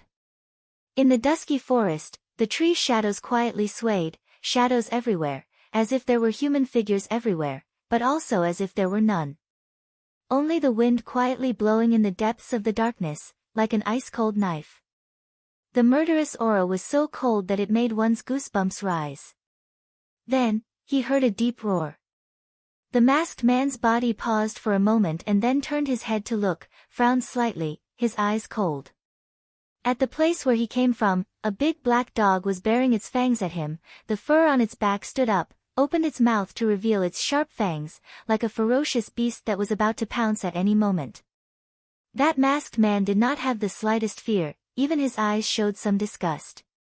After confirming that Lu Chen was indeed very cunning, even if he had cultivated to this level, he still had no way to quickly locate him. The masked man turned his target to the black dog. He seemed to snort coldly, took 2 steps towards the Atsu with the sword in his hand. You might be able to learn a few tricks to hide here and there, but did this big dumb dog know it too? The long sword in his hand, the tip of the sword faintly flashed, the murderous aura was like a tide, gushing towards the Atsu. However, the next moment, suddenly, an even bigger shadow appeared out of nowhere. A huge soul stepped through the darkness, standing next to the black dog. Oxen walked out of the darkness, stood next to the black dog, and raised his head to look at the masked man. The masked man suddenly stopped in his tracks. He did not retreat, nor did he have the intention to escape, he did not even feel fear. He stared at the sudden appearance of the oxen, his brows slightly furrowed, as if he felt that this was a little troublesome. The murderous aura in the air did not disappear, it was still condensed around the masked man, gathered on the long sword that was as bright as autumn water. Oxen looked at the masked man standing in the darkness, he seemed to be a little cautious. Suddenly, both sides seemed to have fallen into a strange atmosphere of confrontation, no one spoke, no one made any movement, but in that oppressive atmosphere, the long sword in the masked man's hand slowly flickered, it seemed to gradually start to brighten again. Suddenly, Oxen let out a moo sound, took a step forward, there was a faint sound of wind blowing around it, it was also at this moment, in the darkness further away, suddenly, a white figure swayed. The masked man looked in that direction, and suddenly was startled. It was a beautiful young girl, it was White Lotus, hiding behind a tree, quietly looking in this direction. With such a thing happening and such a huge commotion, of course, everyone was woken up. But for some reason, when the masked man looked at White Lotus, there was something different. He stared at the young girl, and after a while, he looked at the dark forest around him, once again confirming that he really did not see where Lu Chen was hiding, he seemed to sigh softly, then he pulled back his hand, turned around, put away the long sword in an instant, and flew away, instantly disappearing into the night. Like a phantom of the night, he came and went without a trace. In the forest, White Lotus slowly walked out, Oxen and Atsu stared in the direction where the masked man disappeared. After a while, suddenly, somewhere in the forest, a shadow suddenly shook, and then Lu Chen fell out of it. White Lotus and Oxen immediately ran to him, but Lu Chen put his hand on his chest, and after spitting out a mouthful of blood, he frowned and whispered to himself, "What is the sect leader's token?" Chapter 545. This sudden sneak attack came without any warning, and during this process, the masked man was obviously not an ordinary person. His attacks were fierce and decisive, but since he failed to hit his target, he did not continue to fight. After assessing the situation, he quickly left, even if he seemed to have the upper hand at that time. In fact, thinking about it, how could anyone who could cultivate to the Yuanying stage be easy to deal with? It should be known that in this world, except for those few peerless geniuses who had amazing talent and great opportunities to break through the shackles and reach the deity transformation stage, spiritual masters of Yuanying were equivalent to outstanding figures at the peak of the cultivation world. Even when Lu Chen was lurking in the Devil sect as a shadow, he had never heard of any Yuanying stage expert in the Devil sect who would lower himself to play the role of a killer. But this kind of thing, he actually encountered it tonight. A Yuanying stage spiritual master disguised as a killer was secretly staring at him. This kind of feeling, no matter who it was, would make them feel a chill all over their body. Lu Chen's expression was very ugly, but it could not be said that he was panicking. In fact, after the initial surprise, he quickly calmed down, and then began to treat his injuries. Atsu had already run to his side, and then Oxen and White Lotus also came over. They saw Lu Chen take out a jade bottle and swallow a panacea, then meditate on the spot for a while. Gradually, a trace of redness appeared on his face, and he opened his eyes again. Although there was still a trace of exhaustion on his face, his spirit was already a lot better. Bai Lian frowned and glanced at the jade bottle beside his hand. After a while, she let out a humph. Lu Chen looked at her, smiled, and said, "Someone gave it to me." White Lotus turned her head away, and said, "It's still good to have a spiritual master, good things are inexhaustible, and even the rarest things will be sent to me." Some people who saw this kind of thing might be envious, but for White Lotus, it was probably mixed with a kind of complicated feeling of having once obtained and then lost, difficult to express. Lu Chen didn't say anything more about this. He just calmly put away his things, got up, and left. Until now, Lu Chen still did not know the identity of the masked man who suddenly appeared and launched a sneak attack, including the words that the masked man said that the only basis was the sect leader's token. He was also puzzled. In that intense but short battle, his reaction could not be said to be slow, and his judgment could not be said to be inaccurate, but at the same time, he could not accurately determine which sect the masked man's Dao skills and supernatural powers belonged to in that instant. Perhaps the masked man was actually hiding on purpose, and only used his extremely high cultivation to launch a strong attack. From leaving the Immortal City all the way to the Western continent until now, during this long journey, although Lu Chen had a hard time, he almost did not encounter any trouble, and this was the only time that he was really in danger. Who was that masked man? What was his purpose? For the rest of the journey, Lu Chen and White Lotus changed their original plan, and used a more secretive and faster method to speed up their journey. Of course, the intention was to avoid that mysterious masked man. However, the strange thing was that the masked man with extremely high cultivation actually appeared only once, and in the days after that, he did not appear again. Lu Chen, who did not dare to let his guard down, was cautious along the way, but finally, he brought White Lotus, Oxen, and Black Dog back to the Immortal City without any danger. When the familiar figure of the most prosperous and greatest city without city walls in the world came into their sight from afar, whether it was Lu Chen, White Lotus, or Oxen, Black Dog, all of them subconsciously breathed a sigh of relief. This journey was indeed very long, and it made them tired, but soon, their eyes drifted to the sky. Lu Chen frowned, while White Lotus, Oxen, and Atsu, who were beside him, had a look of surprise in their eyes. The sky that enveloped the Immortal City had once again turned blood red on this day. Looking up from the ground to the sky, one could clearly see the expanse of dark red clouds that were like waves of a sea of blood as they ceaselessly roiled and rolled, causing one to shudder with fear. Most importantly, in this part of the sky, the blood-red light had long passed the midline, and had now occupied about 70% of the sky. Only less than one-third of the clear sky was left, and it looked so narrow. Under the encirclement of the sea of blood, no one knew how long it would last. That scene even gave others the misconception that at a certain moment, or perhaps in the next moment, this bloody glow that surged like a tide would break through the boundaries of the world, break through everything, drown the entire sky, and transform the entire world into a world of blood red. Such a scene would not make people feel happy. To be exact, most people would feel very depressed when they saw it.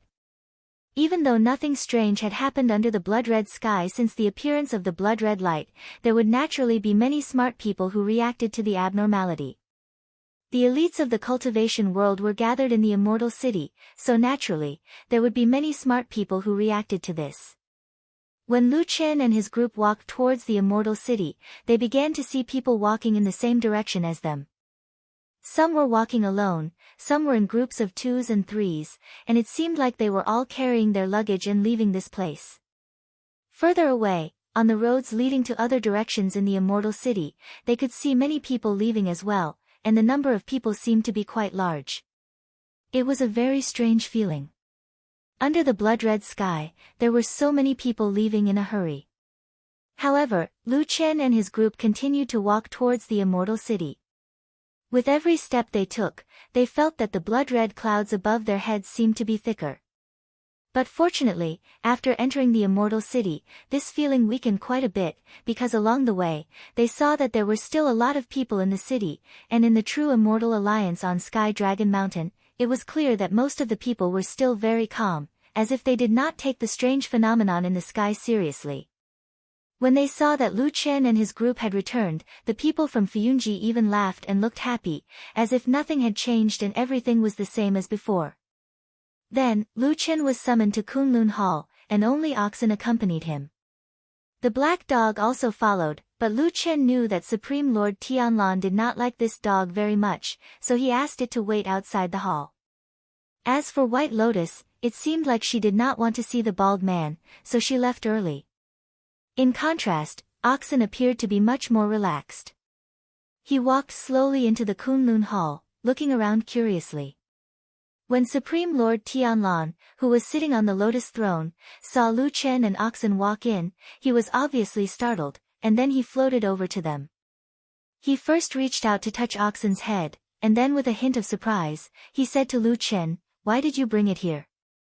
Lu Chen was just about to say something when Perfected Lord Tianlan suddenly laughed to himself and sighed. "Apart from you, no one can force you to do anything. Forget it, it's fine if they come." He laughed, and there seemed to be some rare gratification in his eyes. It seemed that Oxen's sudden visit this time actually warmed his heart a little. Then, he turned to Lu Chen, and said with a smile, "How was it? Did it go smoothly this time?" "Not smoothly," Lu Chen replied. Chapter 546. It could be seen that Perfected Lord Tianlan was a little stunned by Lu Chen's straightforward and a little crude answer. However, he was not an ordinary person after all. After being stunned for a while, he smiled and said, "You must have encountered something extraordinary for you to say that. Tell me about it." At this point, he paused for a moment as if he had thought of something. He smiled and said, "But before we chat, have you told me what you should do?" Lu Chen nodded and searched his chest. He took out a satin bag and handed it to Perfected Lord Tianlan. Perfected Lord Tianlan took it and opened the bag. A golden light shot out from the satin bag and a small golden seal landed in his hand. It was the Kunlun seal from before. Perfected Lord Tianlan held the golden seal with 2 fingers and raised it in front of his eyes. He scrutinized it for a moment. For a moment, Lu Chen noticed that the golden light on the Kunlun seal seemed to be distorted. However, it soon returned to normal as if nothing had happened. Perfected Lord Tianlan nodded as if he had confirmed something. He put the golden seal away and smiled at Lu Chen. "You did well. You didn't disappoint me." Lu Chen shrugged and said indifferently, "I've done everything you asked me to do since I was young." Perfected Lord Tianlan laughed and looked gratified. He looked at Lu Chen with satisfaction and nodded. "Well said."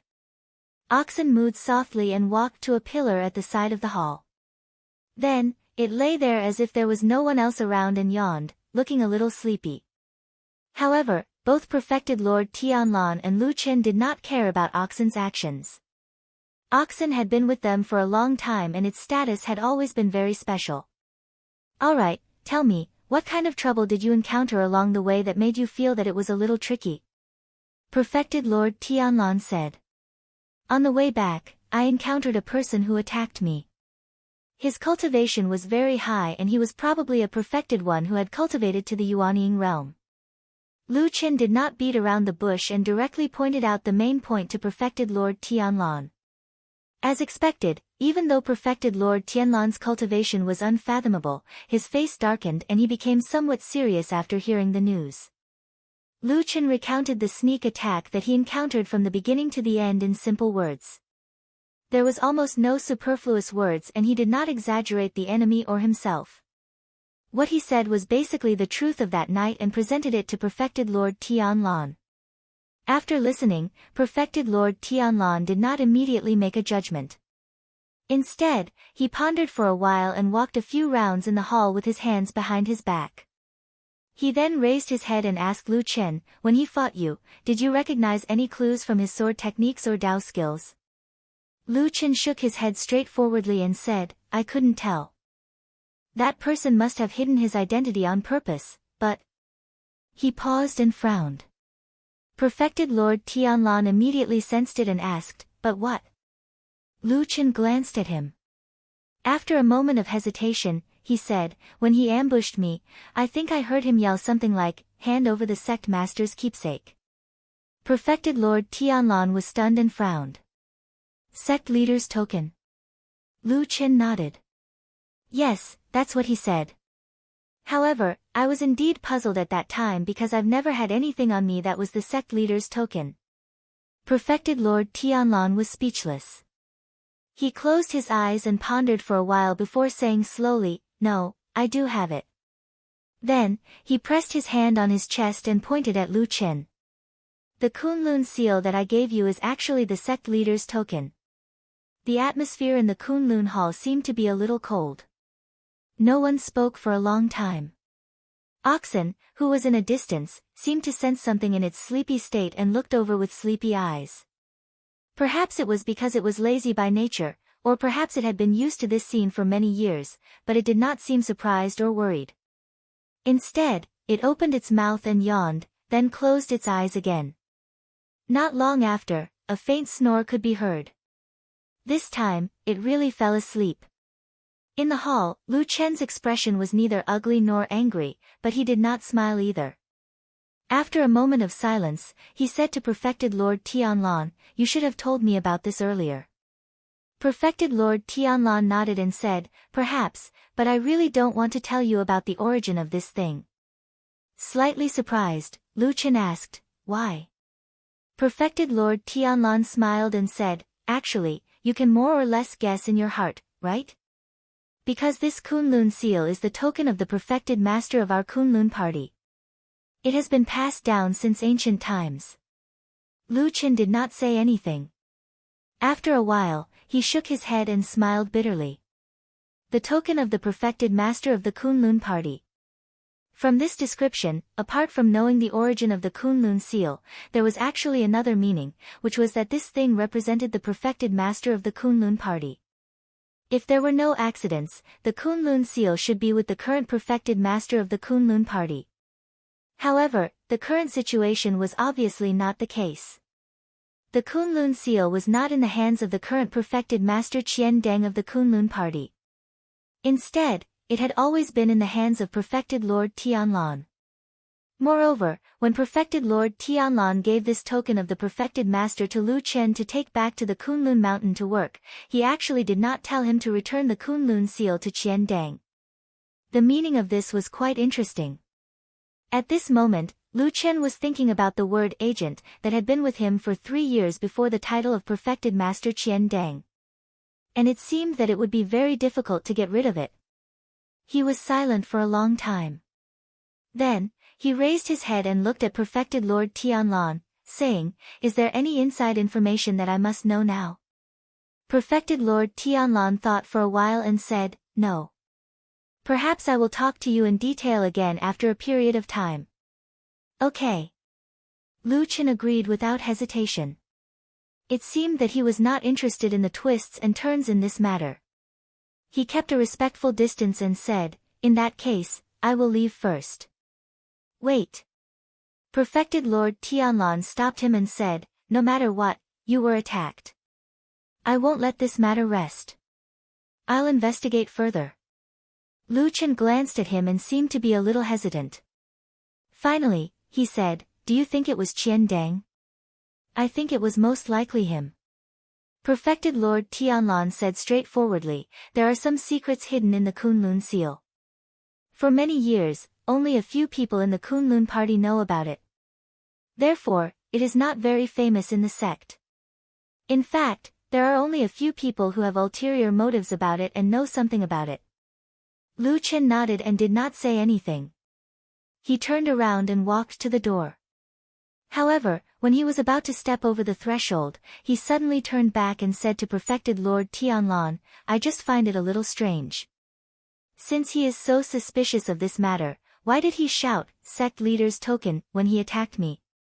Isn't that equivalent to a confession? Is perfected Master Qian Deng really so stupid?" Perfected Lord Tianlan's expression did not change. He said lightly, "What you said makes sense. But no matter what, we have to investigate the Kunlun party." Lu Chen looked at him deeply and then nodded. Without saying anything, he turned around and walked out. Chapter 547. "Hey, you're back." When White Lotus returned to the house that she was already very familiar with and knocked on the door, Su Qingjun, who opened the door, saw her. After the initial surprise, she showed a happy expression and said with some surprise. White Lotus smiled. The breeze blew, and her smile was like a wildflower blooming in early spring, looking delicate and charming. There was no wind and rain or fatigue, only beauty. As Su Qingjun walked into the room, she saw that the furnishings in the room were the same as before. Even the bed added at the back hadn't been removed, causing the room to still have 2 beds that stood out from the rest. White Lotus stared at the bed for a moment, then shrugged. She turned to Su Qingjun and said with a smile, I didn't really want to come, but after walking around this Sky Dragon Mountain, I found that besides Sister Su's place, I can't seem to find a place to stay. Nonsense. Su Qingjun scolded with a smile and reached out to touch White Lotus's hair. There was a bit of pity on her face. Although White Lotus's identity was extraordinary, and her appearance was also beautiful, but at this time, she looked like a girl who had just begun to grow up. She was really young. In Su Qingjun's eyes, she was more like a younger sister. On this mountain, as long as you are willing, you can find a place to live. You can probably find a house that is twice the size of this place. Su Qingjun said with a smile. White Lotus shook her head and walked to the bed that she used to sleep on. She casually kicked off the shoes on her feet, then stretched a little exaggeratedly. She unscrupulously rolled on the bed and took a few deep breaths. Then she said with a slight sigh, the smell of this bed hasn't changed at all. Su Qingjun came over and sat by the bed. She smiled and said, I haven't moved much. At most, I just casually clean it daily. White Lotus sighed and said, in any case, no matter how I think about it, you are the only place I want to come to. Only here can I have a good night's sleep. Sister Su, I know that my injuries have healed, and my temper wasn't very good before. I don't know if I've offended you in any way. Please don't chase me away, okay? Su Qingjun thought for a moment and said, speaking of this, it seems like you really did scold me a few times in the past, right? White Lotus was startled and immediately shook her head. No, no, no. How could there be such a thing? Su Qingjun smiled and looked at White Lotus with a gentler gaze. I'm just joking. We didn't know each other before, but things are different now. You can stay here for as long as you want. It doesn't matter. I'm also quite happy to have a smart little sister to talk to. White Lotus giggled. She grabbed a pillow on the bed and hugged it in her arms. Then, without caring about her image, she rolled on the bed twice like a little pig. Su Qingjun couldn't help but burst into laughter. She reached out to grab her and said while laughing, why are you making such a strange appearance? If someone sees you, won't they laugh to death? White Lotus didn't care.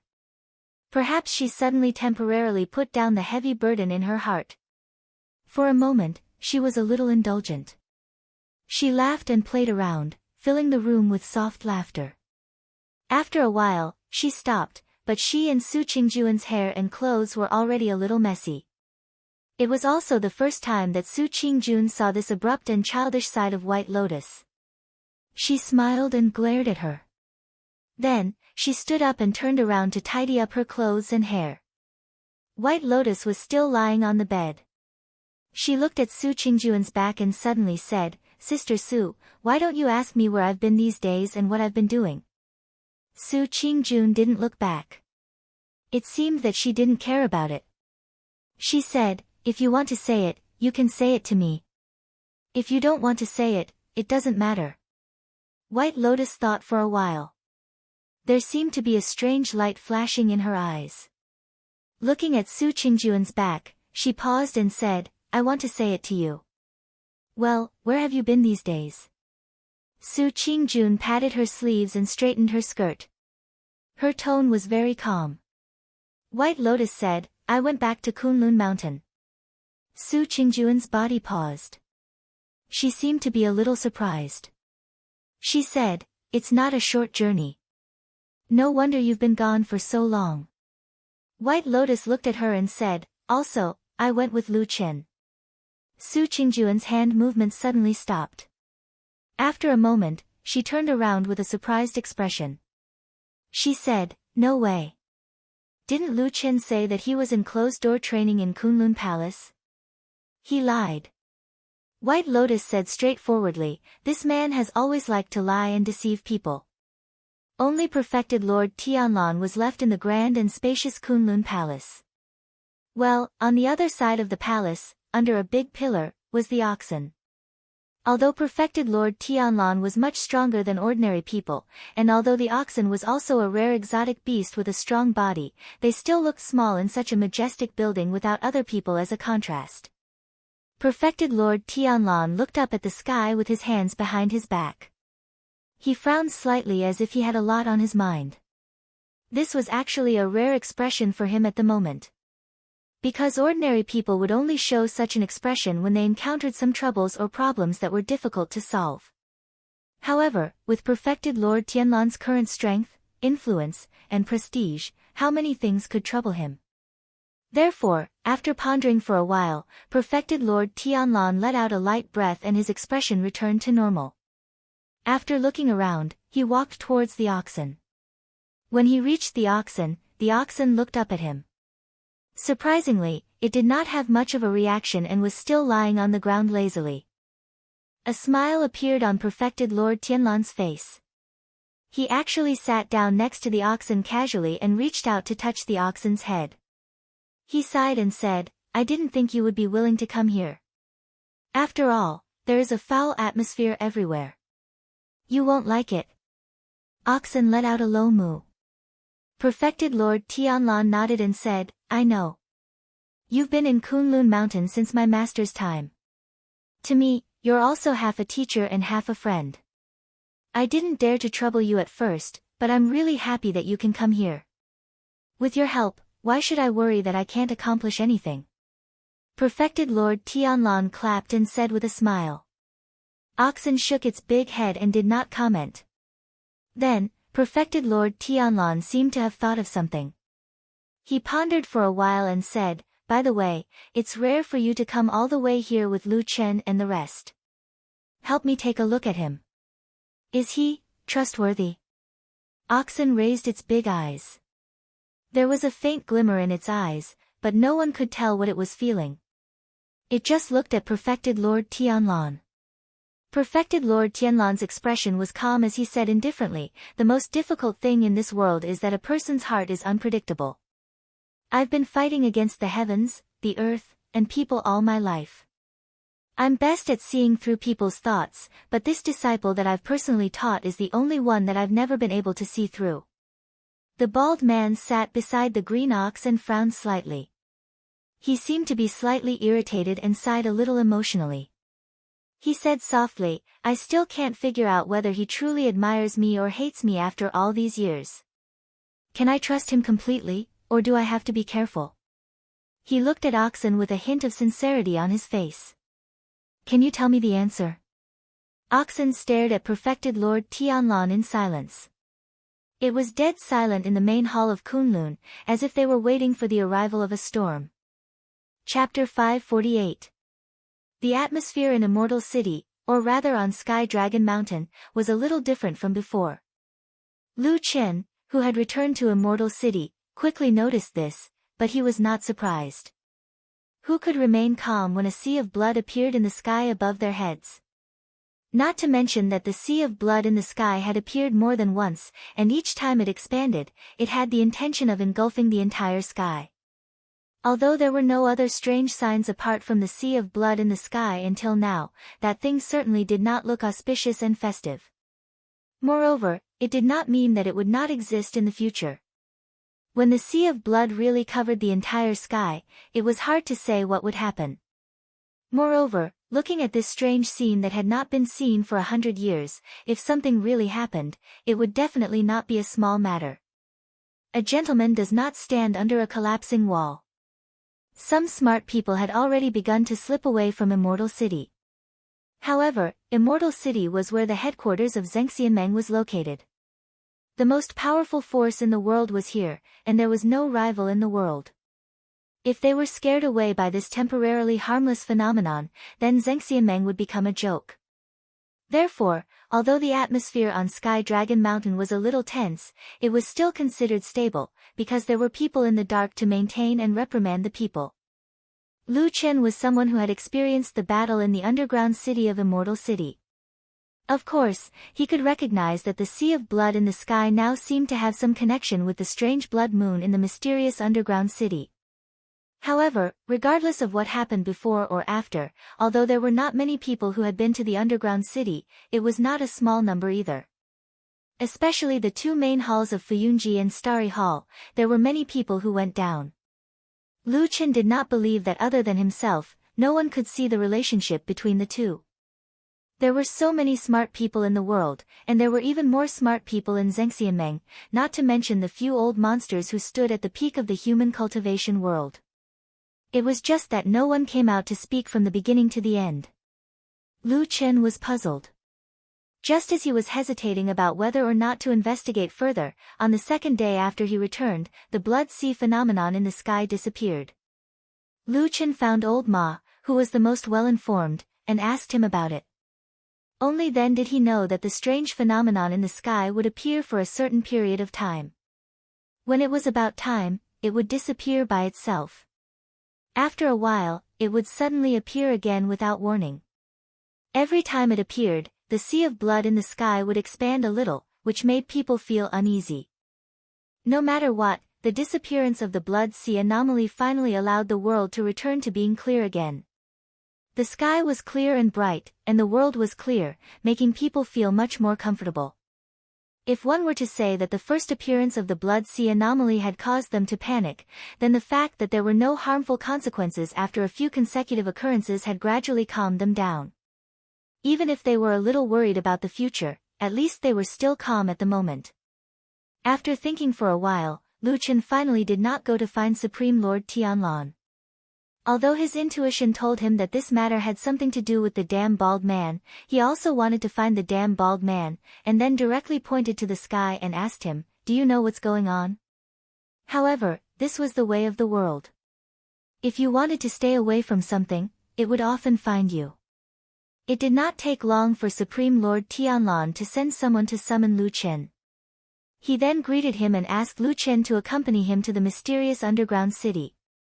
After returning from a trip to the Westland's Kunlun Mountain, Lu Qin found the atmosphere in the Immortal City and Mount Sky Dragon a little strange. However, after following Supreme Lord Tianlan for a period of time and returning to the huge cave where the underground city was located, Lu Qin felt that time seemed to have stopped here. Nothing seemed to have changed, and it was still the same as the scene in his memory. Those tall, mysterious, and empty buildings, the blood moon in the sky, and the omnipresent dark red light were exactly the same as before, as if they would never change. Supreme Lord Tianlan led Lu Qin and walked slowly in this empty city, his expression neither happy nor sad. Lu Qin did not understand why this person brought him here, and it was not appropriate for him to ask.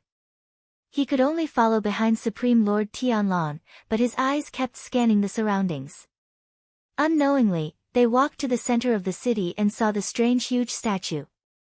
Supreme Lord Tianlan raised his head to look at it, and then casually sat on the ground, reaching out to summon Lu Qin to come over.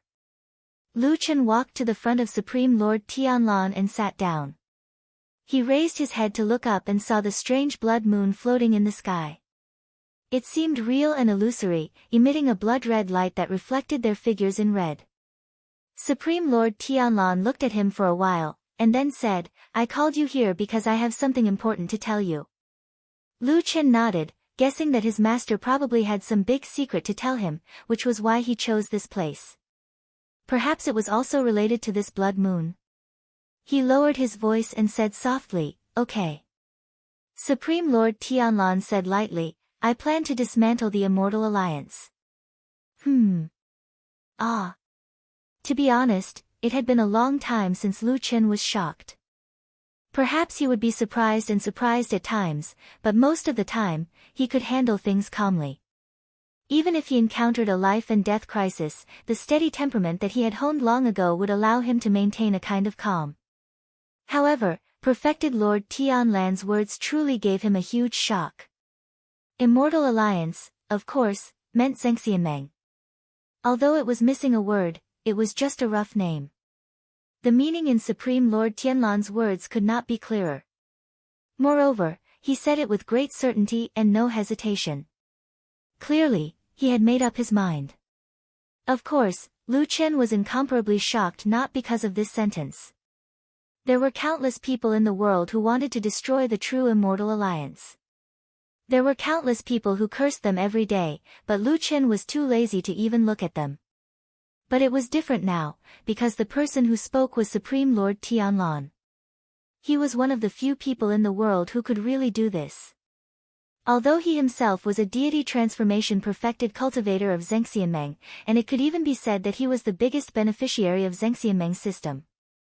Lu Qin stared at Supreme Lord Tianlan in astonishment and was speechless for a long time. After saying that, Supreme Lord Tianlan looked at him with interest. Seeing Lu Qin's shocked expression, he seemed to be in a good mood all of a sudden. He said with a smile, "How is it? Did I scare you?" Lu Qin took a deep breath and said, "Are you crazy?" Supreme Lord Tianlan said, "No." Lu Qin gritted his teeth and said, "Then are you serious?" Supreme Lord Tianlan said, "Of course." "Why?" Lu Qin could not help but feel puzzled as he stared at perfected Lord Sky Billow. "Why exactly? The true immortal alliance is clearly beneficial to you. It's clearly because of it that you'll be able to dominate the world and your reputation will grow by the day. You might even be able to become the #1 in the world." Supreme Lord Tianlan touched his bald head and thought for a while. He said, "Maybe I feel that this stupid thing has changed." Lu Chen's expression changed slightly. He said, "What do you mean?" Supreme Lord Tianlan smiled, but there seemed to be some melancholy in his expression. He said, "This Zhengxianmeng seems to be more and more like the devil cult in its heyday." Lu Qin was stunned and speechless for a while. Chapter 549. Of course, Zhengxianmeng was not from the devil cult. For so many years, Zhengxianmeng had always been the leader of the righteous path in the world and the center of the divine central continent's cultivation world. Everything he did was on the side of righteousness and justice. Even if there were the occasional blemishes or scum, they were few and far between. Putting everything else aside, just looking at the respect that the people of the world had for the true immortal alliance over the years was enough. On the other hand, the devil cult had been a devil who did all kinds of evil things in the eyes of the people for thousands of years.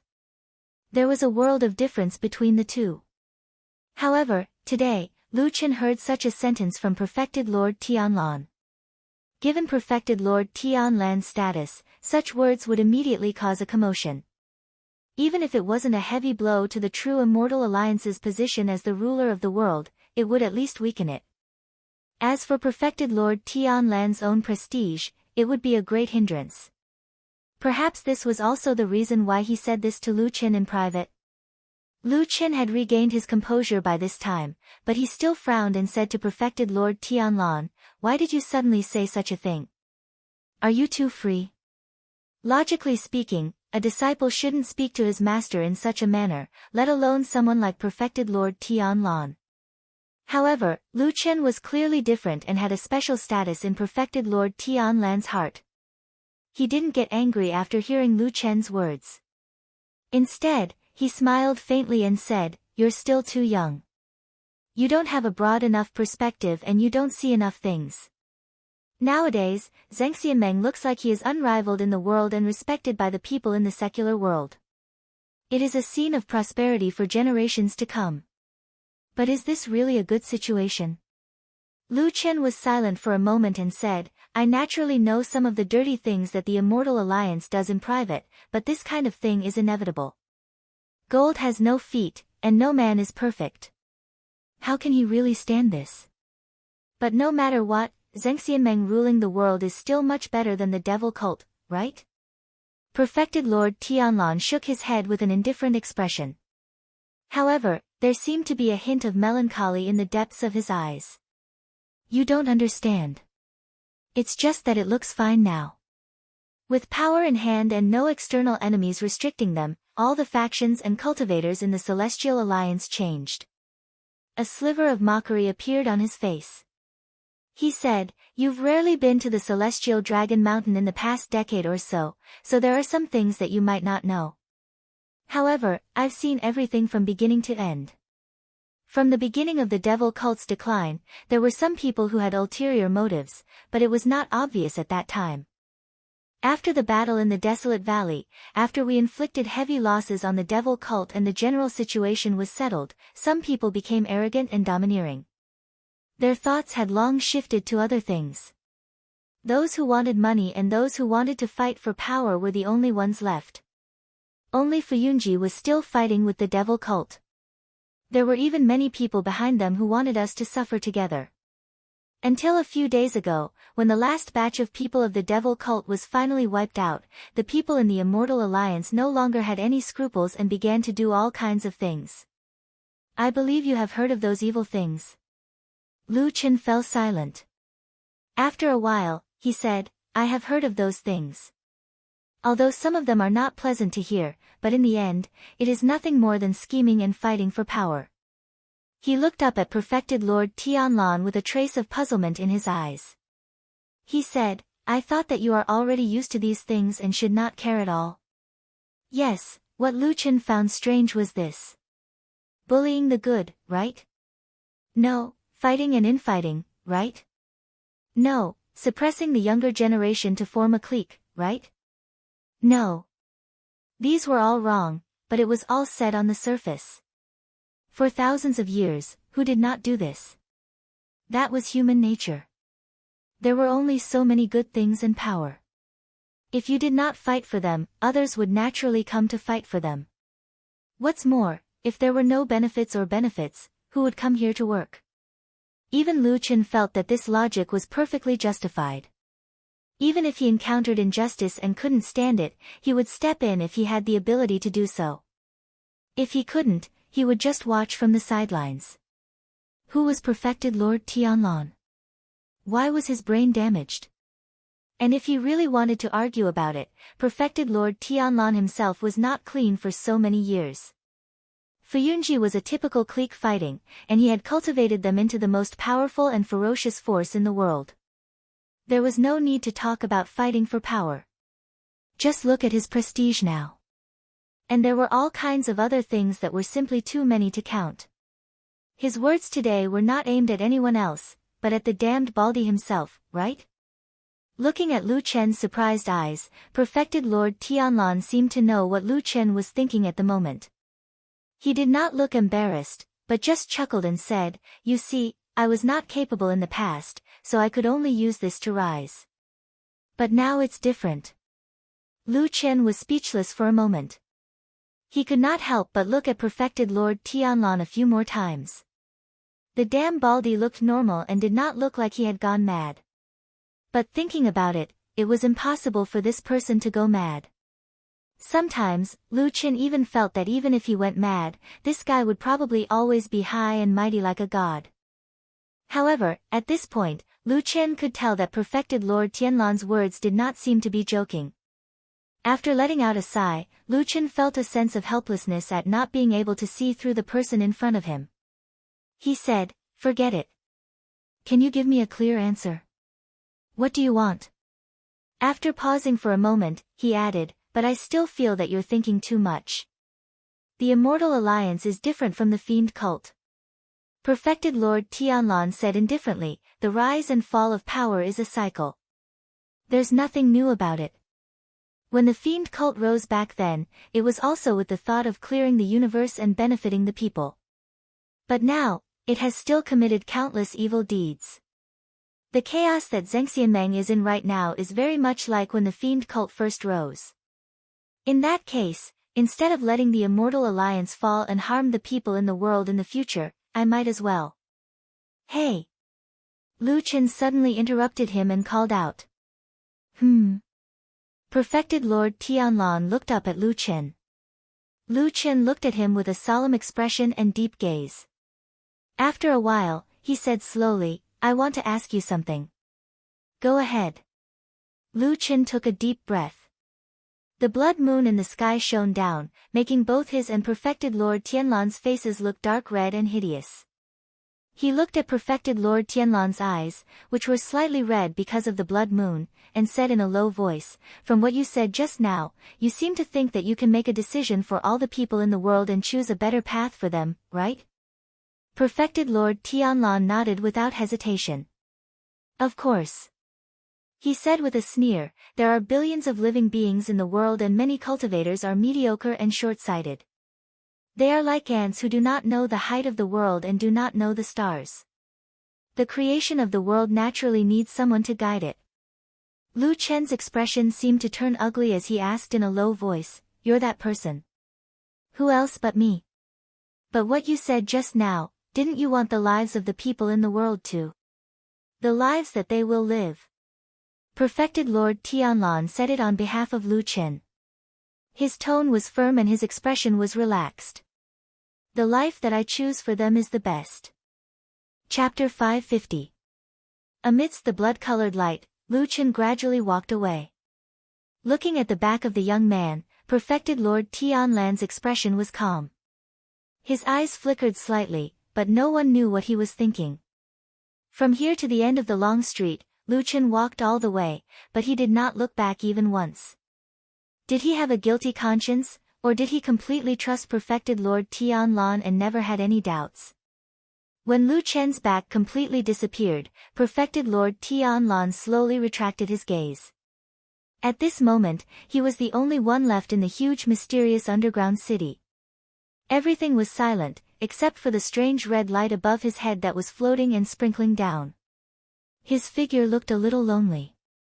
Standing on the street of the immortal city, Old Ma looked at the underground entrance that was heavily guarded and tightly surrounded by cloth and sighed in boredom. The weather was good today. Sunlight sprinkled down from the sky, warm and comfortable. Old Ma moved his body and stretched comfortably. Then, he saw a sudden movement behind the cloth and Lu Chen walked out from there. Old Ma went up to greet him. Soon, Lu Chen also saw him and nodded to him. After walking past the group of guards, he walked towards Old Ma. When the two of them walked together, Old Ma first looked up and down at Lu Chen. After a while, it could be seen that he seemed to be relieved. Sensing Old Ma's reaction, Lu Chen looked at him and gestured for the two of them to walk forward together. Then, his expression did not change, but he smiled and said, "What's wrong? You seem to be very worried about me." Old Ma shook his head and said, "No, no. Your life is unparalleled in the world. So many things in the past didn't kill you. What will happen now?" Lu Chen scolded with a smile, but his expression was still indifferent.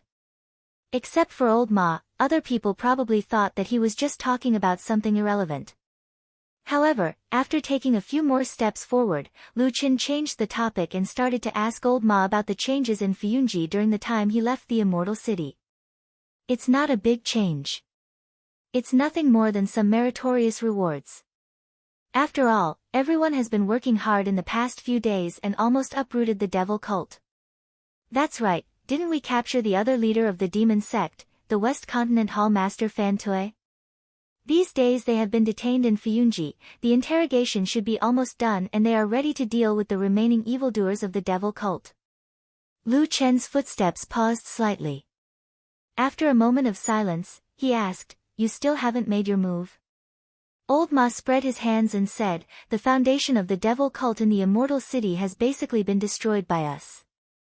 Fan Tui's territory is at the West Continent. Even if we go there, we will need some time to prepare.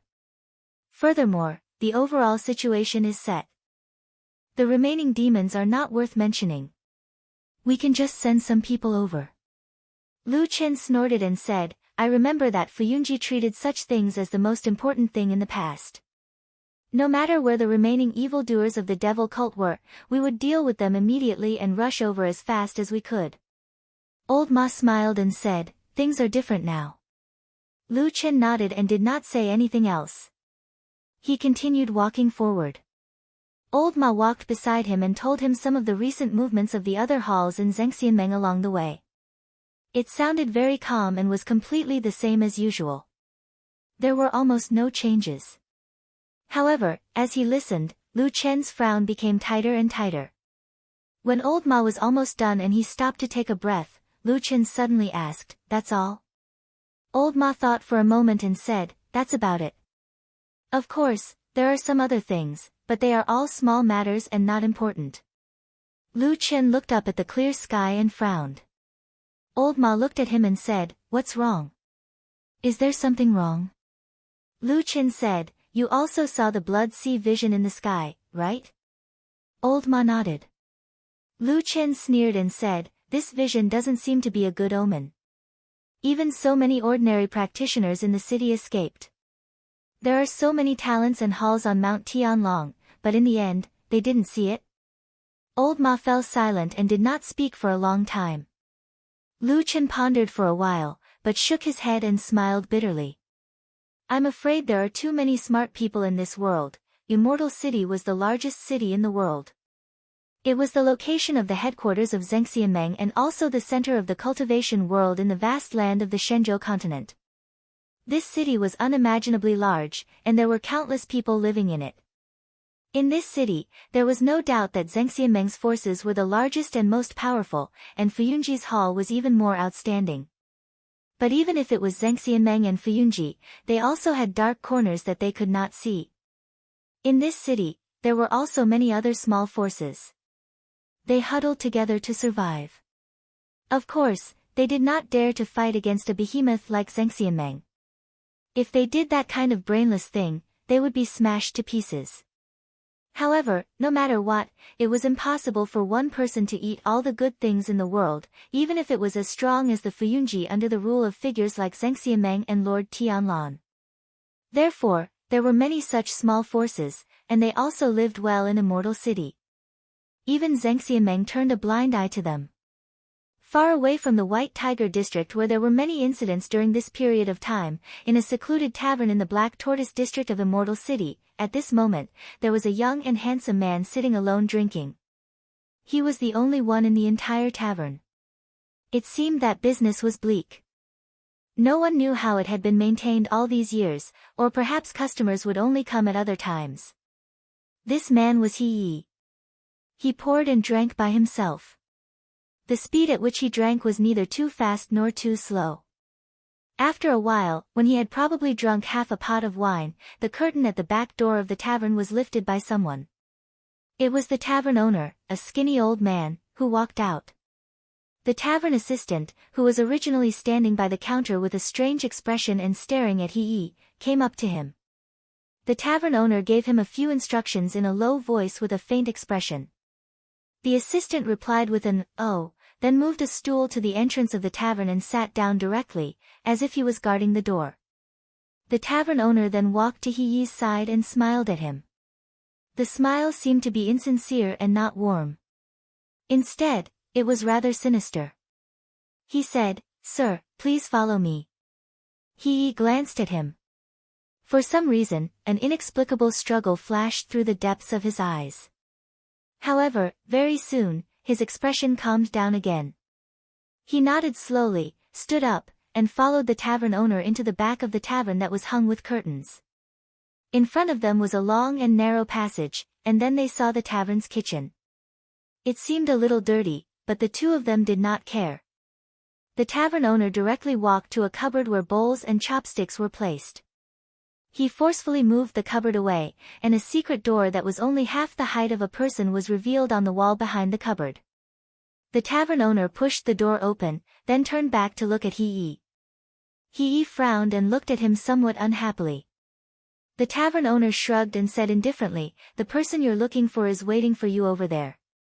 Whether you want to go or not, it's up to you." He was silent for a moment. Then, he lowered his head without saying a word and went through the secret door. With a bang, the secret door closed behind him. Then, there was a rumbling sound. The skinny tavern owner must have pushed the cupboard back to its original position. Chapter 551. Behind the secret door was a long and narrow secret passage. There were a few candles hanging on the wall lit up, emitting a little light to illuminate the path here, but the passage was still a little dim. But looking at the candles burning quietly, there must be some kind of vent nearby. He looked at the passage in front of him, and at the same time, he reached behind him and gently pushed the secret door. The door was firm and unmoving, it seemed to have been locked. He didn't panic, but just frowned slightly. After pondering for a moment, he began to walk forward. Walking in this dark secret passage, it formed a sharp contrast with the bustling streets of the immortal city that he had passed through before. This place seemed to be a different world from the immortal city outside. It was very quiet, making people think that it was actually in a corner of the immortal city. As he walked, he soon felt that the road under his feet began to extend downwards. But after walking for a while, the secret passage actually began to go up again, as if he had gone around a big pit. Not long after, he saw the end of the secret passage in front of him. There was also a door at the end of the road. The wooden door was solid and heavy, and it was quietly closed. No one knew what was at the door. He looked at the door for a while, then walked over and opened the door, but there was no bright light shining in, and it was still dark in front of him. With the dim light of the candles in the passage behind him, he took a closer look and found that there seemed to be a wooden wall behind the door. To be exact, it seemed to be the back of another cabinet. He shook his head, and no longer hesitated, he reached out and pushed hard. The cabinet let out a low sound and slowly moved away. Bright light shone down and shone on his face. He walked out and immediately found himself in a clean, beautiful, and somewhat gentle room. The dressing table was brightly lit, and a box of rouge was placed on the table. There were also 2 golden hairpins, a pearl flower, and a gemstone necklace lying lazily on the side. Inside the hibiscus tent, there was a peony quilt and a silky gown hanging at the head of the bed. It was a lady's boudoir. He was stunned for a moment. A trace of astonishment and awkwardness flashed across his face. He naturally had a reason and purpose for coming here this time. He had also thought about the twists and turns and unexpected situations that might occur. He even considered whether he would be ambushed when he stepped out. However, he never expected that he would walk into the boudoir of an unmarried woman. A strange man entered the boudoir of an unmarried girl? It sounded like a scene that could ruin a person's reputation. It should be known that the Kunlun party was a 1,000-year-old sect, and they were very strict with some old rules. Fortunately, there seemed to be no one in the house at the moment. The unknown owner should have gone out. He breathed a sigh of relief subconsciously. Just as he was considering whether he should leave immediately, he suddenly heard light footsteps coming from outside the house. Someone came to the door of the boudoir. He's face slightly sunk, a glint flashed in his eyes. He suddenly stretched out his leg and kicked backwards. The cabinet slid back to its original position, perfectly covering that secret door. His body was like a fish swimming in the water. In a flash, he silently flashed to the back of that door. Creak, the door was opened. The door opened in front of He, covering his figure. He looked through the gap and saw a graceful lady walking in with light and quick steps. Although he could not see her face, that graceful figure, fair skin, beautiful side profile, and the faint fragrance that wafted over, seemed to tell him that this lady was a rare beauty. She did not turn around to close the door. Even though if she closed the door and looked up, she would be able to see He's figure. She walked straight to the dressing table and sat down in front of the mirror. Then the mirror reflected her beautiful, flawless, charming and affectionate face. She smiled at the mirror.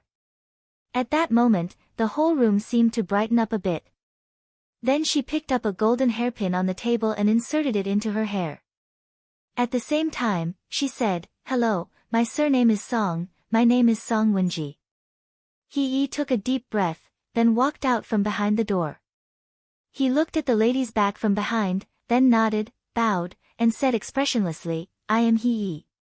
"Nice to meet you, Miss Song." Old Ma. Back on Tianlong Mountain, Lu Chen and Old Ma walked through the mountain road. After seeing the figures of Fuyunji Hall and Kunlun Hall in the distance, Lu Chen suddenly called him.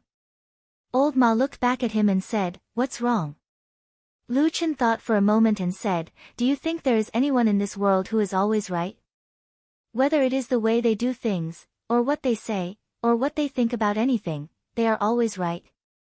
Old Ma was startled, then shook his head and said, "That's impossible. How can there be such a person? If there really is such a person, I think he is not much different from a god." Lu Chen nodded and said, "Yes, There is no one in this world who does not make mistakes. The only ones who do not make mistakes are probably the gods. Old Ma was a little surprised and said, I remember that you never believed in these things before. Lu Chen laughed and said, you are right, and I still don't believe it. As they were talking, the two had already approached the hall of Fuyunji. Old Ma looked inside and said, I heard that after you came back, you still haven't gone to see hall leader Shuang. Lu Chen said, she is very busy, and I have nothing to do, so I won't go and disturb her. Well, anyway, you have a backer now, you can do whatever you want. Old Ma muttered with a little envy and jealousy. Lu Chen did not get angry. After scolding him with a smile, he casually asked, I remember that before I went into closed-door training last time, in addition to continuing to track down the remnants of the devil cult, Fuyunji was also integrating a group of experts from the Kunlun party. How is it going now? Old Ma thought for a moment and said, the progress is not bad, of course, definitely not as good as those people in Fuyunji who have been training for many years. However, those cultivators from the Kunlun party are all loyal to Lord Perfected and can be considered obedient. After this period of time, they should be able to be put to use. Lu Chen's footsteps paused, a trace of a complicated expression flashed across his face. He raised his head and looked at the sky. After a while, he said, well, they are all the elites of the Kunlun party, their qualifications are naturally good. At this point, he seemed to think of something and waved his hand at Old Ma and said, I have something to attend to, I will go first, I will look for you later. Old Ma said and greeted him, but he walked towards the direction of the hall of Fuyunji. It seemed that he was going in to look for someone. Lu Chen glanced at his back, then turned and walked in another direction. After walking on the mountain road for a while, he came to the front of a familiar house. He looked at the door and frowned slightly. After standing quietly for a while, he went up and knocked on the door.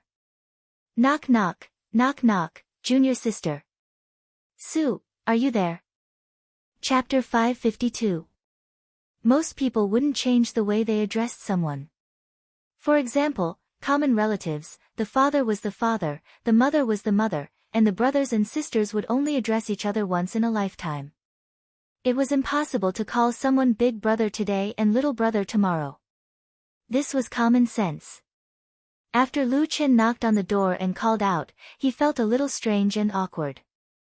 Then he remembered that over the years, since he knew Su Qingjun, there seemed to have been several different ways of addressing her. Senior sister. Master. And the junior sister just now. But if he calculated it carefully, even the junior sister just now was wrong. According to the seniority in the Kunlun party, the current him should be at least one generation higher than Su Qingjun. It was not too much to call her martial niece, and she should also call him martial uncle, according to etiquette.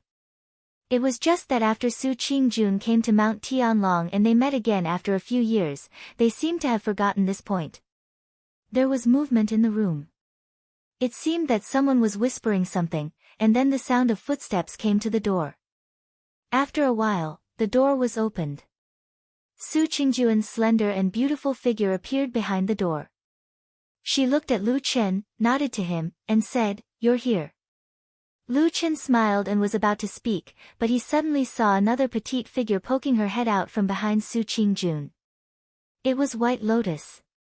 The young girl reached out and hugged Su Qingjuan's waist. It seemed that the relationship between the two women was very close. At the same time, White Lotus's face had a bit of disgust.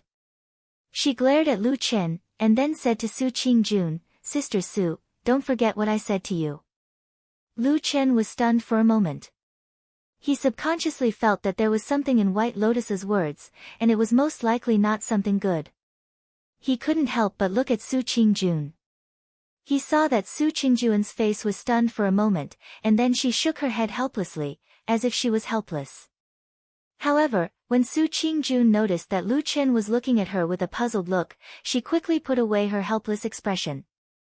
Instead, she looked at Lu Chen with a faint smile, and there seemed to be a deeper meaning in her eyes. Lu Chen didn't quite understand what secrets there were between the two women, but it didn't seem to be good. He coughed, and after thinking for a while, he said to Su Qingjun, "Do you have time? I have something to tell you." Su Qingjun saw that Lu Chen's expression was serious and didn't seem to be joking. She immediately straightened her expression and nodded. "Yes, come in and talk." Who knew that Lu Chen didn't move, but his eyes glanced at White Lotus behind Su Qingjun. Su Qingjun was stunned for a moment, and White Lotus also reacted.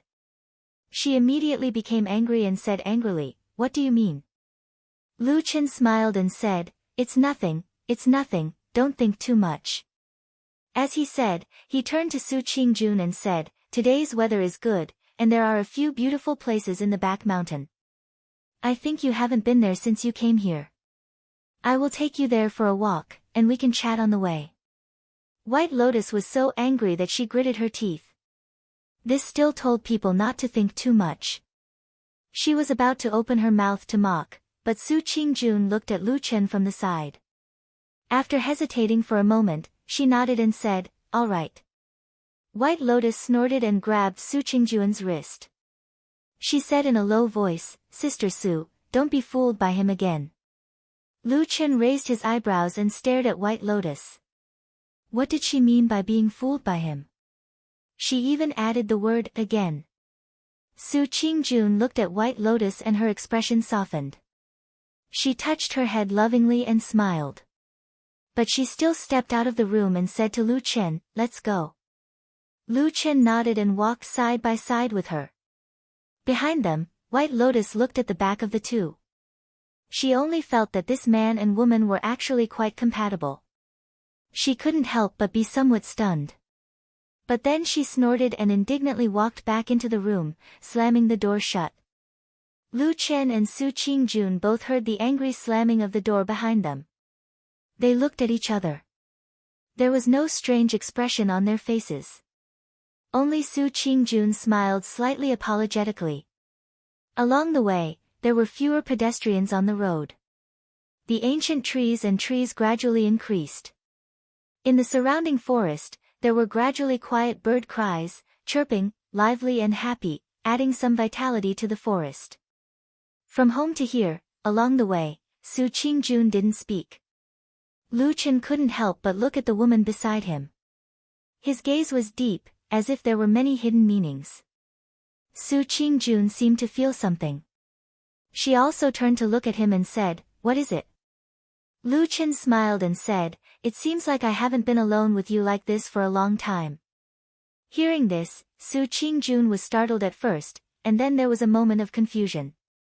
When they were on Kunlun Mountain, outside her cave residence, Lu Chen built a straw hut. At that time, as long as she left the cave residence, it was time for the two to face each other alone.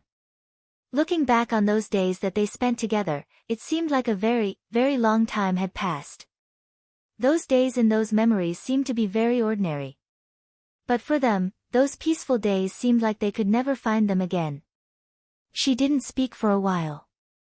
Then she heard Lu Chen suddenly ask, "That's right, why haven't I seen you wearing that flame feather shawl recently?" Su Qingjun was stunned at first, but then she understood what Lu Chen was talking about. After shaking her head, she said, "The color of that shawl is too bright. After my younger brother died, my parents were sad, so I didn't wear it anymore." The younger brother she was talking about was naturally Sumo. As for how he died, both of them knew in their hearts. This was also a knot and gap between the two of them that could not be solved until now. Lu Chen also became silent. However, he had no intention of regretting it, but he knew the price that Su Qingjun had to pay for it. He looked at Su Qingjun and said in a low voice, "It's been hard on you." Su Qingjun's expression turned indifferent. After taking a few steps forward, she said, "What do you want to say to me?" "Say it." Lu Chen nodded and said, "A while ago, we captured an important figure of the devil cult. He is the Hall Master of the Western Continent, Fan Tue." Under Fuyunji's interrogation, he revealed some of the remaining devil cult members and their arrangements in the Western Continent. These things were all told to me by Hall Master Shuang. Currently, Fuyunji is already preparing to send people over to deal with and capture him. However, because there are also many other important matters to attend to in Fuyunji recently, most of the elites have to stay in the Immortal City. We are suddenly short on manpower. Su Qingjun raised her eyebrows. She could hear the hidden meaning in Lu Chen's words. With a tinge of doubt, she asked, "You want my help?" Lu Chen looked at her and said, "Actually, I don't need you to do too much. Now, Fan Tui has confessed that there is an extremely well-hidden spy in our Kunlun party. After thinking about it, I still want you to make a trip over and deal with that spy." Su Qingjun frowned and said, "You want me to return to Kunlun Mountain and capture that spy from the devil cult?" Lu Chen smiled and said, "Yes. Other than you, I don't trust anyone else." As he spoke, he raised his eyes slightly with an indifferent expression. Intentionally or unintentionally, he glanced at the clear sky. Who knew when the horrifying sea of blood would appear in the sky again? Chapter 553. Nowadays, in the cultivation world, Zhengxianmeng could be said to be the most powerful sect, and its strength was far superior to others. Even some famous sects that had been established for thousands of years were far inferior to Zhengxianmeng in terms of prestige. Of course, powerful sects like the Kunlun Party and the Tianluo sect had already become a part of Zhengxianmeng in private, or it could be said that they had obtained a part of the highest power in Zhengxianmeng. The most obvious thing was that among the 6 great perfected gods of Zhengxianmeng, 4 of them were from such famous sections. Therefore, after all was said and done, the real rich and powerful sects in the cultivation world of the vast land of the Divine Land had probably lost a little in terms of reputation. After all, no one could compare to the resounding name of the true Immortal Alliance. However, in terms of actual benefits, these large sects might not necessarily suffer a loss. In fact, in many aspects, these large sects even obtained more benefits, both openly and secretly. The biggest benefit was that they had a righteous name. The cultivation world was originally a free world, which advocated strength and talent. At the same time, in the vast Divine Land, each sect often had their own territory. It was okay for the cultivation world to show off in their own territory, but when they went to other places, they had to restrain themselves. However, since the emergence of Zhengxianmeng, the rules of this game had changed. Because in the Immortal Allies, everyone had an imperial sword and a righteous name, and no one dared to disobey their orders. This ever-victorious treasure was called Justice, which was also called Heaven's Justice, and also called People's Hearts. For the sake of Heaven's Justice, evil cults like the devil cult that tortured living beings and did all kinds of evil should naturally be suppressed, and the world should be ordered to attack them together. If there was any disobedience, it was equivalent to going against the righteous path of the world. No matter where you were, you would still have nowhere to hide. Perfected Lord Tianlan was awesome, right? Awesome. Deity Transformation Stage Perfected Cultivator was a heavenly genius. He was also a man of his word on Mount Kunlun. However, once he was out of the territory of Kunlun sect, his influence would not be as strong. But now, this Lord's name had shaken the world, and he stood proudly above all living beings. His words and actions could actually shake the entire vast land of the Divine Land. His influence was everywhere. This was the advantage of the alliance of true immortals. This kind of invisible power was so great that today, everyone in the world was in awe, and no one dared to disobey it. At least some people dared to doubt it, not to mention wanting to overthrow it. Unless he was a deranged lunatic. Sitting in the yard, Old Ma looked at Lu Chen as if he was an idiot and asked, "Old Ma," and looked at Lu Chen. Zhengxianmeng, it was already the dead of night. Lu Chen and Old Ma returned to the old house near the Shima Bridge, sat opposite each other, set up the dishes and wine, and drank with each other. The gentle night breeze blew past, it was very comfortable, but it seemed that the topic of the two people chatting was not quite right. There was no need to mention the relationship between Lu Chen and Old Ma. After more than 10 years, it was not an exaggeration to say that they were friends of life and death. Being looked at like that by Old Ma, he was not angry, and even smiled, said, "What's wrong, can't I just ask?" Old Ma rolled his eyes, said, "Nonsense, is this something that can be casually asked? This is also because you have a backer behind you, you are not afraid of anything. If it was any other person, and rashly said this, I'm afraid that they would immediately be sent to Fuyunji's prison to eat prison food. Lu Chen laughed, somewhat ruefully patted his knee, said, you don't say, the feeling of having a dead Baldy as a backer, is really not bad. Old Ma looked at him with disdain, and then as if he thought of something, his expression became more serious, said, to be honest, you must be more respectful and polite to Zheng Xianmeng, at least this kind of opportunity, is really something that many people in the world yearn for but cannot get. Lu Chen's smile faded a little, but after looking at old Ma's expression for a moment, he still smiled and said, I understand, just that recently have you become old, you actually started to earnestly persuade people? Old Ma waved his hand, but frowned and asked, it has nothing to do with me being old or not, don't interrupt. I ask you, why would you suddenly ask about the comparison between the evil sect and Zheng Xianmeng out of nowhere? Just sighing with emotion.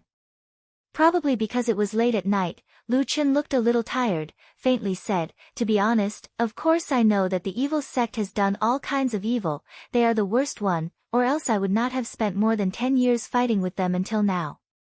But what? Old Ma saw that he stopped muttering, could not help but asked. Lu Chen picked up the wine cup, took a sip, looked up at the night sky, said, even when the evil sect was at its strongest, it could not be compared to the current Zheng Xianmeng. In the past when the evil sect was doing evil, our Zheng Xianmeng's good faction heroes came forward one after another, fought against them, until now we almost completely suppressed the evil sect. But if one day, when Zheng Xianmeng is doing evil in the world, who can resist? He looked at old Ma, his eyes deep, said, I just thought of this by chance, so I asked you, when that time comes, what do you think we should do? Old Ma was stunned, probably because Lu Chen's words were too shocking, it broke through his usual limit of imagination. After a while, old Ma was stunned and said, you must be crazy, our Zheng Xianmeng is fine, it has always been the world's good faction justice, how can it degenerate into the evil sect? Yes, you are right, ha ha ha ha.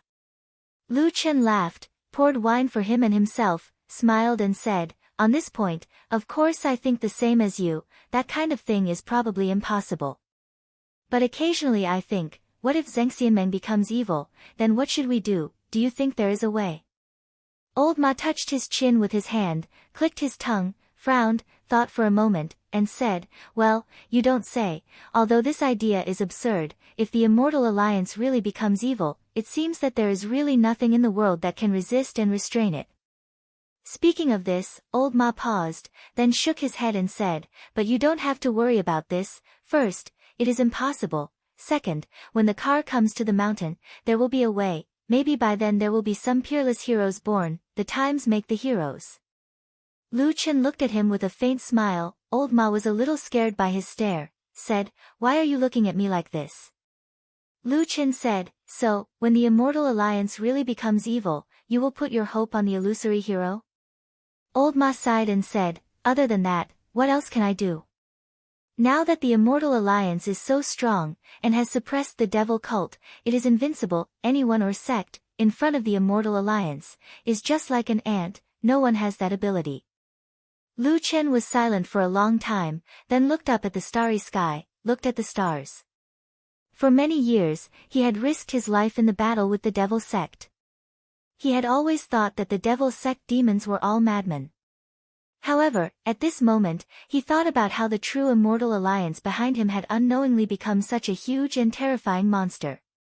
He also thought about the burly man who led the group and made great achievements among them. No matter how he looked at it, he seemed to be tied together with the Immortal Alliance, life and death. But, suddenly, he murmured, his voice was so low that only Lu Chen could hear it, and he muttered to himself, damn Baldy, so you are the real crazy one. Chapter 554. No matter who was crazy, who was normal, or who was crazy, it was still unclear.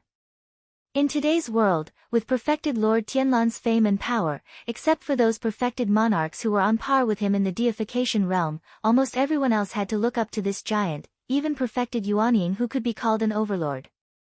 Lu Chen had seen perfected Yuanying in Zheng Xianmeng on Mount Tianlong with his own eyes. He was silent and respectful in front of perfected Lord Tianlan. Even those perfected Yuanying who came from the thousand-year-old Kunlun party also had an almost superstitious trust in this martial uncle. Perfected Lord Tianlan was the number one person in Zhengxianmeng. The Kunlun party he came from naturally benefited the most from Zhengxianmeng's leadership of the world. Therefore, sometimes when Lu Chen looked around, he would find that among so many people, there seemed to be no one else who had doubts about perfected Lord Tianlan. It was not resistance, not opposition, just a feeling of doubt, but he did not see any of them. Lu Chen knew why this was the case. Apart from the fact that the damn Baldy was indeed talented and bold, he was almost always right. He also did things that almost no one else could do, and the most important thing was to suppress and destroy the devil cult. Although Elder Ghost had not been captured for the time being, anyone with some knowledge could see that the evil sect's foundation had basically been completely destroyed. This evil sect that had been entangled with the good faction for thousands of years had finally reached the end of its road. But just 10 or 20 years ago, the devil cult was still in a strong and prosperous situation. It was the hardest bone to chew in the world. The people of the Union of True Immortals shouted for justice, but no one was willing to face it directly. In the end, there was a long period of time when only perfected Lord Tianlan and Fuyunji that he had built single-handedly fought against the devil cult. 20 years later, the damn Baldy not only won, but also destroyed the devil cult. Looking back for so many years, perfected Lord Tianlan seemed to always prove that he was always right and never made mistakes. But, would he make a mistake? Was there really a person who never made mistakes in this world? Lu Chen walked into the Kunlun Great Hall filled with thoughts. He immediately saw the Floating Clouds Division's Hall Master, Shuang, who had arrived earlier than him. At this moment, she was talking with True Lord Tianlan in the Great Hall. Of the two people, perfected Lord Tianlan sat casually with a relaxed expression and a calm expression. He would occasionally nod slowly, as if to confirm or affirm something. And now, Shuang, who was also famous throughout the world, was in charge of the Floating Clouds Agency, which caused people to tremble in fear at the mere mention of her name. However, at this moment, she seemed to be as obedient as a child. Her body was only half sitting on the chair, and her body was slightly leaning forward. As Lu Chen walked into the hall, Lord Tianlan and Shuang both turned to look at him. Lord Tianlan and Lord Tianlan. Lord, after, he. Lord, and he, after. He. As for perfected Lord Tianlan, although he did not get up, he also nodded slightly at Lu Chen in acknowledgement. Lu Chen walked over. He first bowed to perfected Lord Tianlan, then smiled at Shuang. So Hall Master Shui is here. I even went to Fuyunji to look for you, but I made a wasted trip. Shuang smiled.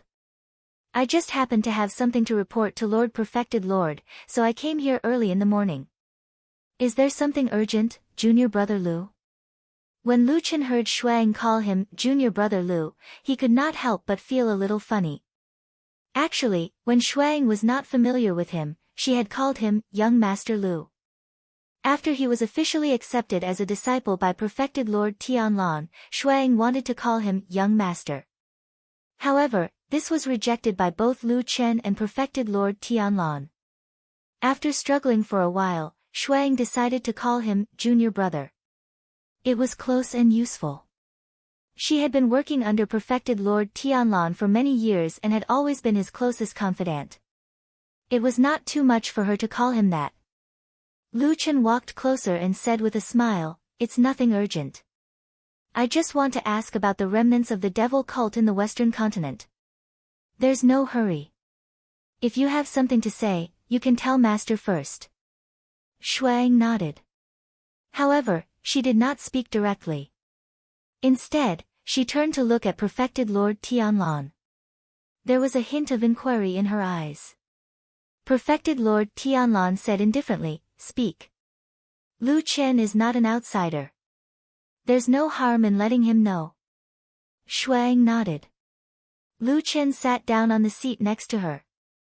Shuang said to perfected Lord Tianlan, roughly estimating, the number of cultivators who left the immortal city in the past half a month has already reached 200,000.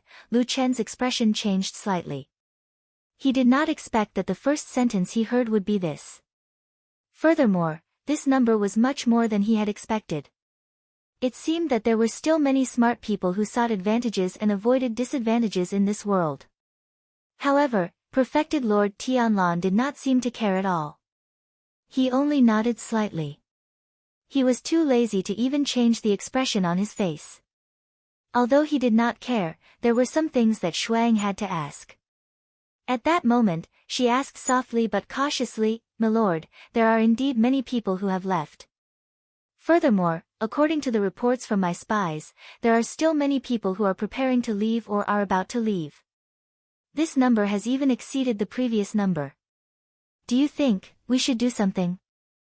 Perfected Lord Tianlan snorted and said, "What do you want to do?" Shuang hesitated for a moment and said, "Perhaps we can slightly obstruct them, or persuade some people to stay. After all, the immortal city is where the headquarters of our Zhengxianmeng is located. It has always been known as the most prosperous place in the world. With so many people leaving in such a large number, it is indeed a little, not very good." Lu Chen rolled his eyes in his heart. He thought to himself, how is this not very good? With so many people fleeing the immortal city in a panic, those who did not know what was going on would feel that something extremely important or extremely dangerous was about to happen in the immortal city. That was why they left as if they were fleeing a disaster. Of course, this kind of premonition was actually not wrong to a certain extent. After all, there were so many smart people in the world. There were more or less people who could see some clues. However, with so many people leaving, it was more or less like a slap to Zhengxianmeng's face. After all, the immortal city was where the headquarters of Zhengxianmeng was located. In other words, wouldn't there be so many people who felt that even the current leader of the world, Zhengxianmeng, might not be able to deal with those strange signs? Lu Chen looked at perfected Lord Tianlan, only to see the burly bald man saying indifferently, "It's okay. It doesn't matter whether the immortal alliance is ugly or not. Moreover, those who left are just like ants. We don't have to care about their opinions." Shuang was startled for a moment. Lu Chen looked at her from the side and clearly saw a trace of shock in her eyes. It seemed that she did not quite agree with perfected Lord Tianlan's words. However, this trace of expression was really just a trace. It flashed by and disappeared in an instant. Shuang returned to her original respectful expression and said, "Yes, I understand." After that, Shuang thought for a while and said, "There's another thing. Fuyunji's spies in the Black Tortoise district reported that someone recently saw Song Wenji of the Heavenly Law Hall appear on the streets there twice." Lu Chen's heart skipped a beat. Then, he heard perfected Lord Tianlan sneer and said with a disdainful expression, "However, she's just that old man Tai Hu's nameless concubine. It's not a big deal for her to stroll around and buy things all day. Don't worry about it." "Yes." Shuang nodded. Lu Chen lowered his gaze and looked at his own hands in silence. Chapter 555. Shuang continued to report to perfected Lord Tianlan while Lu Chen listened quietly at the side. For a moment, there was only Shui Ying's clear and melodious voice drifting in the hall of Kunlun. It was like a woman whispering her thoughts in the night wind. However, the words in her words were cold and stern. The situation in the immortal city was not too good. Many people were frightened by the strange blood sea vision in the sky. One reason was that the blood sea vision had appeared so many times and did not seem to be a coincidence. Another reason was that after so many signs, Zhengxianmeng still had not made any reaction until now. This made everyone more and more uncertain. Thinking of this, Lu Chen suddenly thought of something that he had neglected in his daily life. Ever since the blood sea vision appeared in the sky of the immortal city, Fuyunji had been quiet and acted as if nothing had happened. To outsiders, it was a little strange. However, perhaps it was because Fuyunji and perfected Lord Tianlan were too famous and had completely overshadowed the people of the other halls in Zhengxianmeng. Therefore, people did not pay much attention to the reactions of the other forces in the Immortal Alliance. But in fact, other than Perfected Lord Tianlan, there were 5 other Divine Transformation Stage Perfected Lords in Zhengxiameng who reacted. Perfected Lord Guyu of the Starry Hall made the biggest move. She sent many people into the underground cave. In the end, even the people of Fuyunji had to give way to the people of the Starry Hall. No one knew what they had done down there for a long time. In comparison, the other Perfected Lords were quieter. Perfected Lord Tiehu from the Hall of Heavenly Law was originally more active. However, during the incident of capturing Fan Tui, a remnant of the devil cult, this upright and outspoken Perfected Lord seemed to have some information that could be used against him.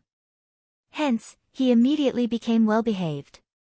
As for the other 3 deity transformation stage Perfected Monarchs, they each had their own halls. When the Blood Sea anomaly first appeared, they had also paid attention to it. However, as far as Lu Chen knew, the damned Baldi had secretly paid a visit to the cave abodes of the 3 Perfected Monarchs. Since then, there hadn't been much activity. Lu Chen didn't ask nor did he care that there might have been some sort of deal or trick involved in the process.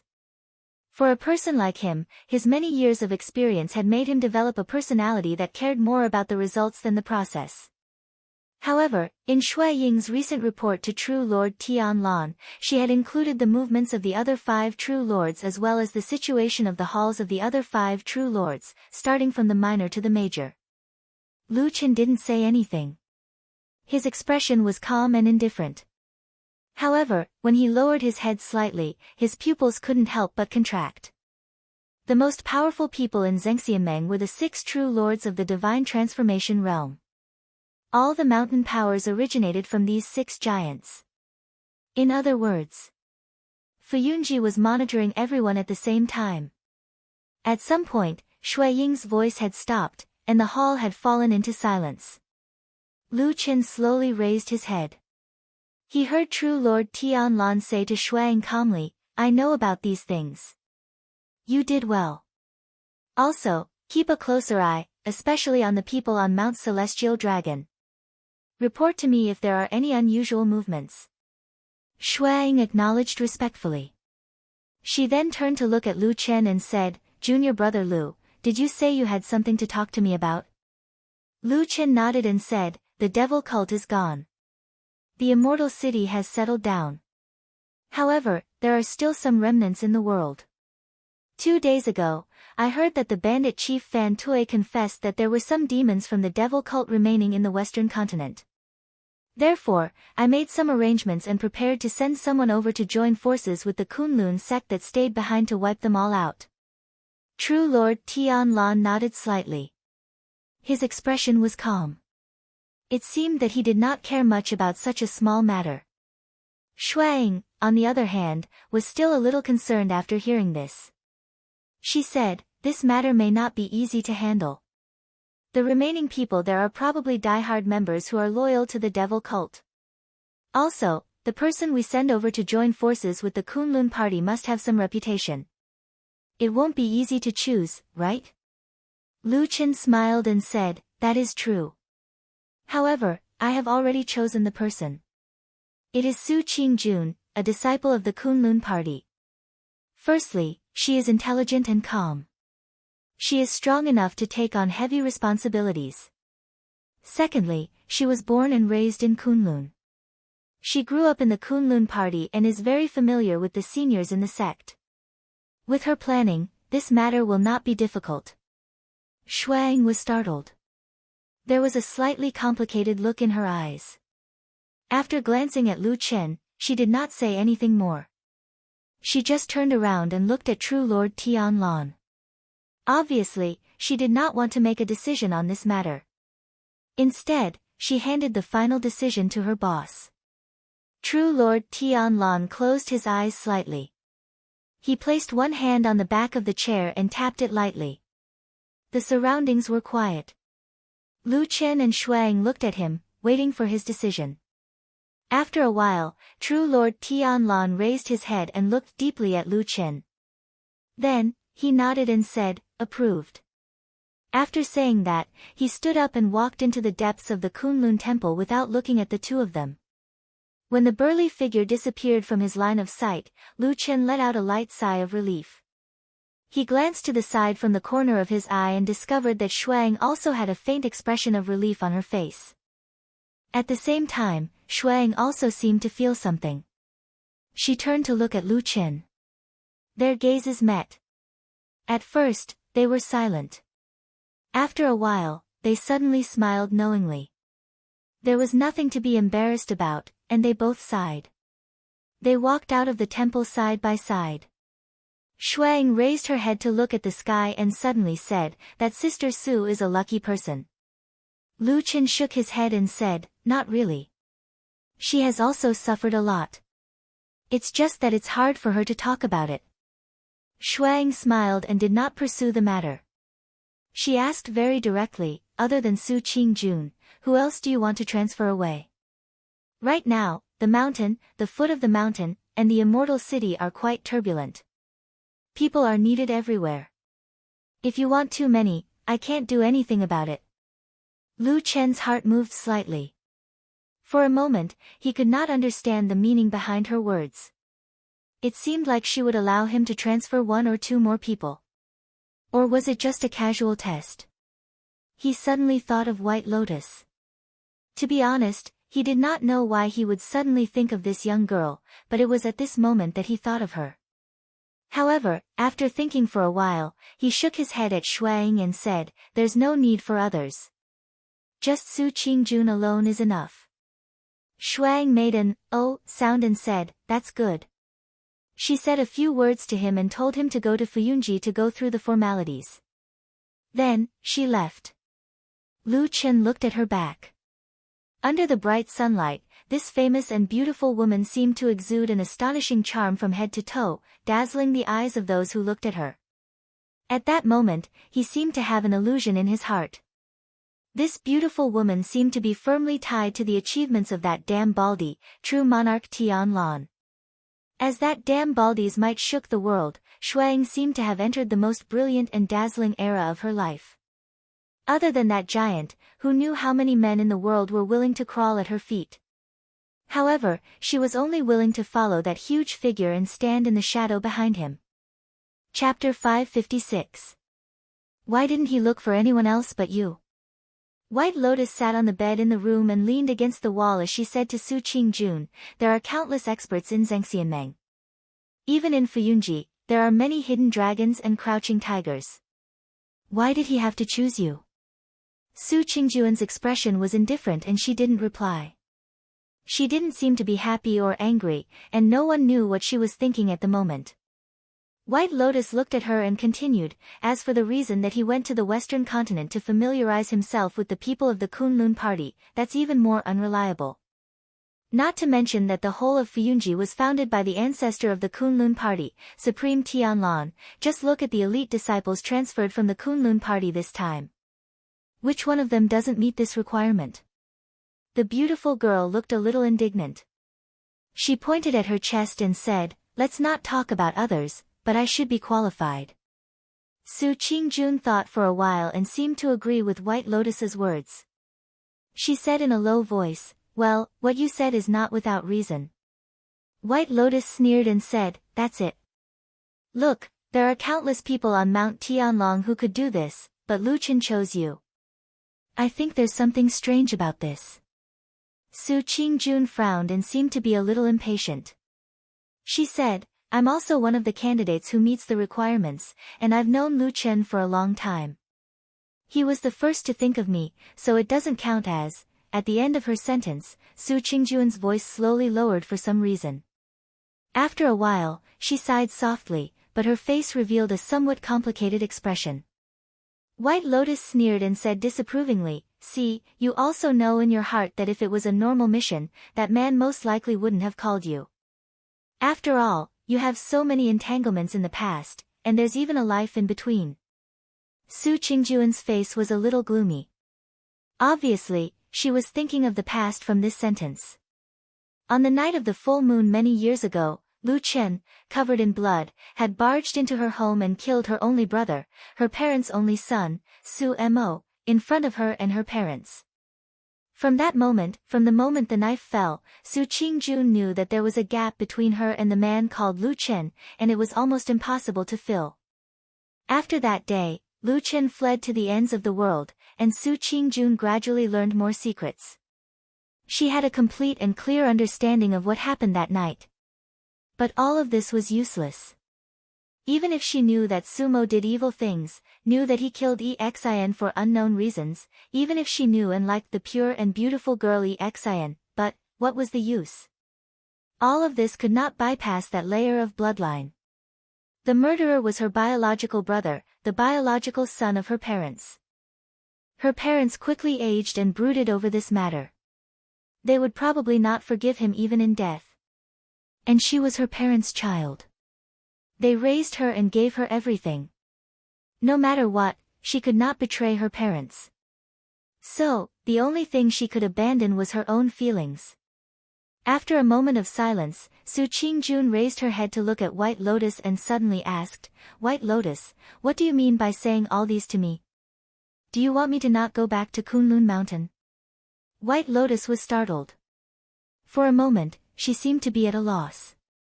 She said, I didn't mean it like that. Actually, I told you just now, I just felt that Lu Chen's behavior was a little strange this time. It was not like his usual self, so I reminded you. As for whether going back is good or bad, I also can't say for sure. Su Qingjun was silent. After a while, she sighed softly and said in a low voice, "Although it may be a little pretentious or ridiculous to say this, but in my heart, I feel that Lu Chen will not harm me." "You?" White Lotus rolled her eyes. She snorted and said, "I also give up." "Alright, even if what you said is right, and he will not harm you, then he asked you to leave Immortal City and return to Kunlun Mountain, is it still for your own good? Don't forget that Zhengxianmeng is now strong and prosperous, and Fuyunji is even more like the sun in the sky. This is a great opportunity to make a name for yourself. He suddenly asked you to leave at this time. Is there something wrong with his brain? If not, this city is in danger." Bai Lian's voice suddenly stopped. Afterwards, she furrowed her brows and slowly sat up straight. A thoughtful expression appeared on her face. Su Qingjun, on the other hand, slightly lowered her eyes. Her expression was solemn, and the light in the depths of her eyes flickered slightly. There was a bit of pain, but there was also a bit of hidden joy. Lu Chen, he, was now the direct disciple of the Lord Perfected Lord. He had reached the sky in one step, but in his heart, he probably still remembered the person from back then, right? And with his identity, if he could feel the thorny danger, then what kind of terrifying situation would it be? Zhengxianmeng was clearly in a good situation, how could such a strange situation happen? Too many doubts rushed into the minds of the two women in the room. Just as they were in a daze, suddenly, there was a knock on the door. White Lotus was shocked at first, then her face showed some dissatisfaction and contempt, and said, "It's probably that person who doesn't agree with his words and actions again." Su Qingjun suddenly stood up and walked a few steps towards the door. Suddenly, she was startled again. She hurriedly slowed down her steps and calmed her breathing. After letting out a long breath, she then walked forward and opened the door. The light from outside spilled in. A man's figure stood by the door. Su Qingjun took a look and suddenly got a shock. She asked with slight surprise, "Master, why are you here?" White Lotus was originally sneering inside. Hearing that, she was also startled. She walked over to take a look. Sure enough, the person standing outside the door was not Lu Chen. Instead, it was Su Qingjun's master, Masato Kihara. Masato Kihara's appearance compared to a few years ago, in fact, there was almost no change, including the wine gourd that he carried with him all year round. He seemed to be in good spirits. It should be that he had been living well these few years. He saw his disciple, Su Qingjun, and then he saw White Lotus behind Su Qingjun. Masato Kihara knew that his disciple had taken in White Lotus. However, no one knew that he did not agree at the beginning. It was just that he could not directly dissuade Su Qingjun. At this moment, when he saw White Lotus, there was no joy on his face. He just nodded slightly. However, he was an elder, so White Lotus honestly returned a big bow. Masato Kihara no longer paid attention to White Lotus. He pulled Su Qingjun to the door and then said to Su Qingjun seriously, "I have something to tell you." "What is it?" "You may need to go back to Kunlun Mountain. Something seems to have happened at home." Chapter 557. Su Qingjun's expression suddenly changed and she became nervous. She hastily asked, "Master, what happened? Are my father and mother all right?" Masato Kihara shook her head and said, "The news just came from Fuyunji. It said that a riot has recently occurred in Kunwa City. The cause is still unknown for the time being, but in the end, it caused a lot of trouble. Several aristocratic families in the city were invaded and suffered varying degrees of damage. Among them were the Bai family, the Sun family, the Lu family, the Yi family, and the Su family." Seeing that Su Qingjun's complexion had turned pale and looked worried, Masato Kihara hastily shook her hand and said, "Don't worry. They didn't say anything about casualties. They just mentioned that each family suffered losses. It's very likely that their family's property was damaged. But I know the situation at home, and I also understand that what you're most worried about right now is your parents at home, so I came to tell you." At this point, Masato Kihara paused for a moment and revealed a loving and gentle expression. "If you want to go back, I'll help you ask your martial uncle Tianlan for a favor and let you go back." Su Qingjun's heart was moved and she hastily said, "There's no need, master. I just received a task and have to go back to Kunlun Party. It's best if we can solve the two matters at the same time." Masato Kihara was startled, but she immediately nodded and said, "There's actually such a coincidence. That's good. No matter what happened at home, you should go back and take a look." Su Qingjun nodded and said, "Yes, disciple understands. I'll pack my luggage now and go to Fuyunji to explain the situation. I'll go back tomorrow."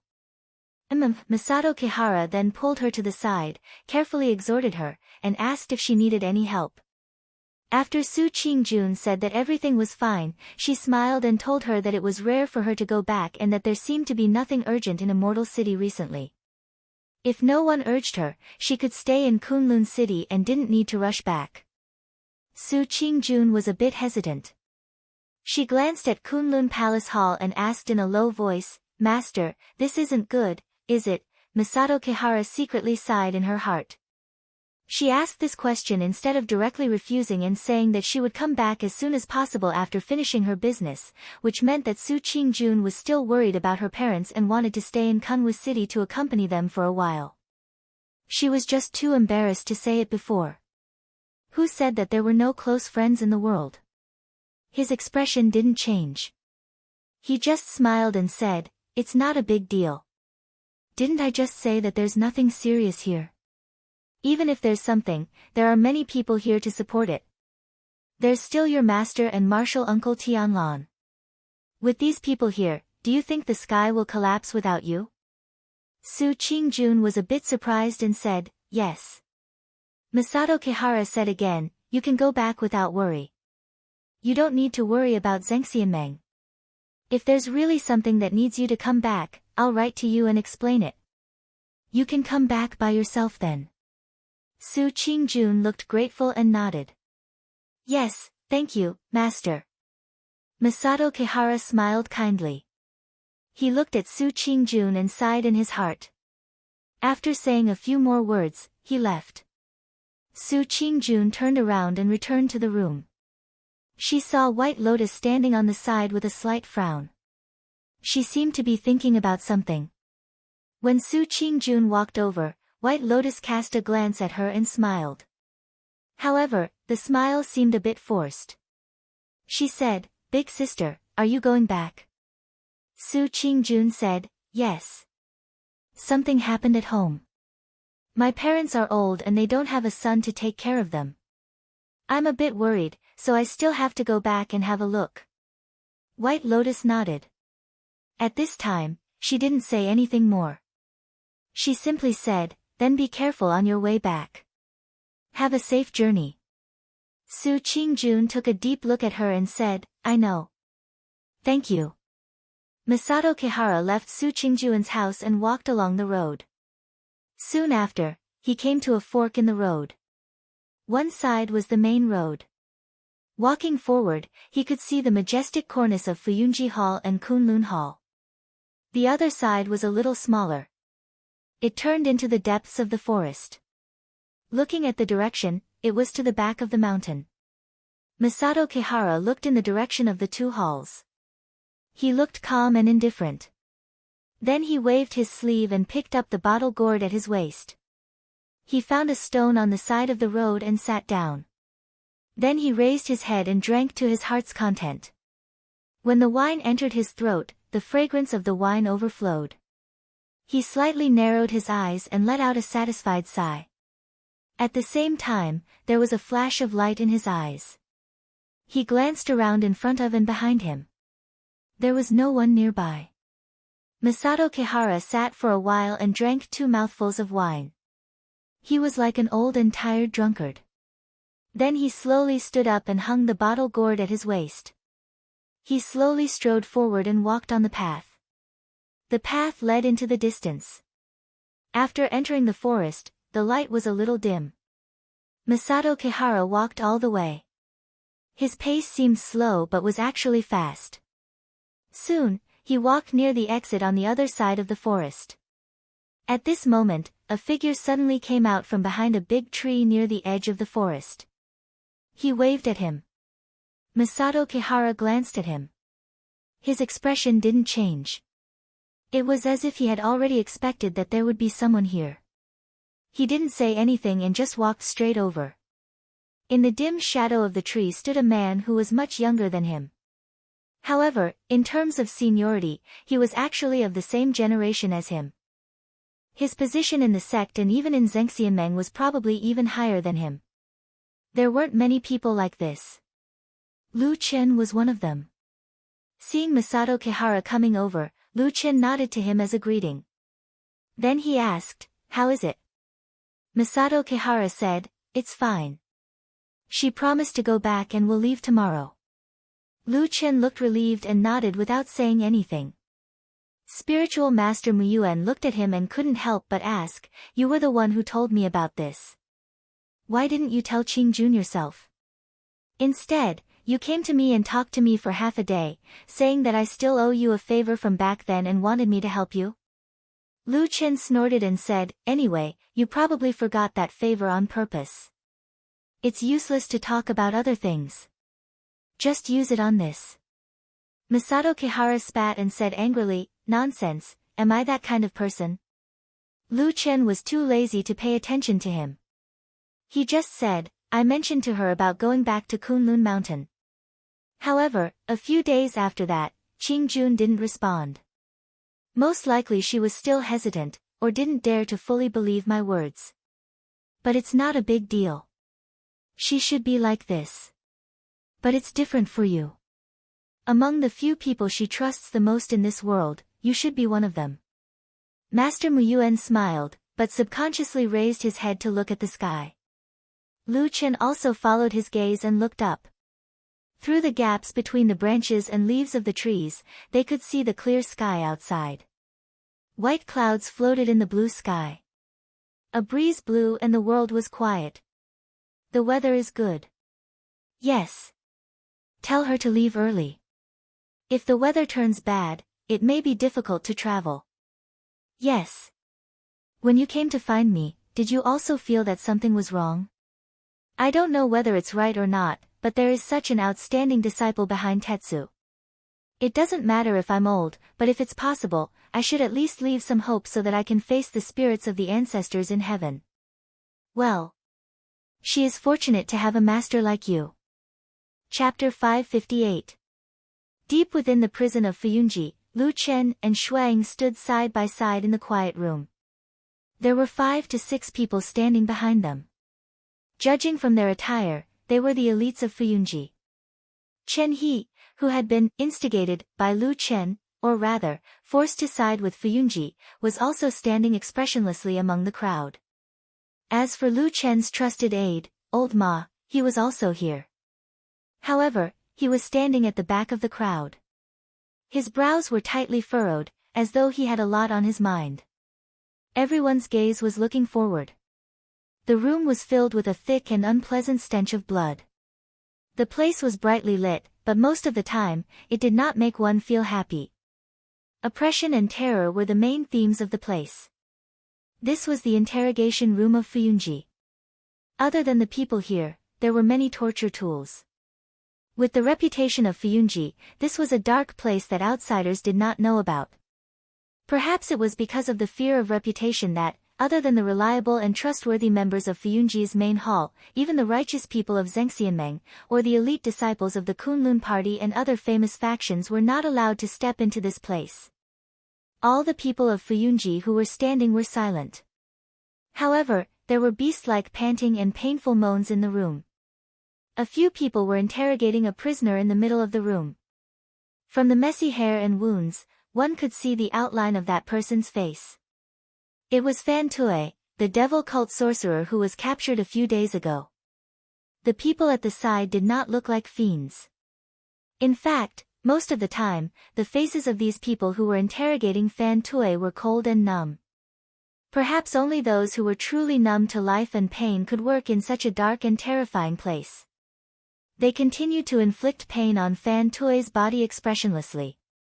When they reached their limit, the prisoner screamed continuously. His screams suddenly became louder and then suddenly stopped. Then, his head tilted to the side and he fell unconscious. Those people stopped what they were doing and turned to look at Shuaiying and Lu Chen. However, the two of them didn't seem to have any change in their expressions. Instead, the people standing behind them began to stir. Chen He, who was in the crowd, looked toward Fan Tue with a complicated gaze. He then glanced at Lu Chen's back, as though he wanted to say something. However, in the end, he pursed his lips tightly and did not say a word. Fan Tue had clearly said everything that needed to be said. If he did not say anything in such a situation, it was likely that he had nothing else to say. He could see this situation, and he felt that the people around him could see it as well. There was no need to torture him anymore. However, it was one thing to see it, but it was another to say it out loud.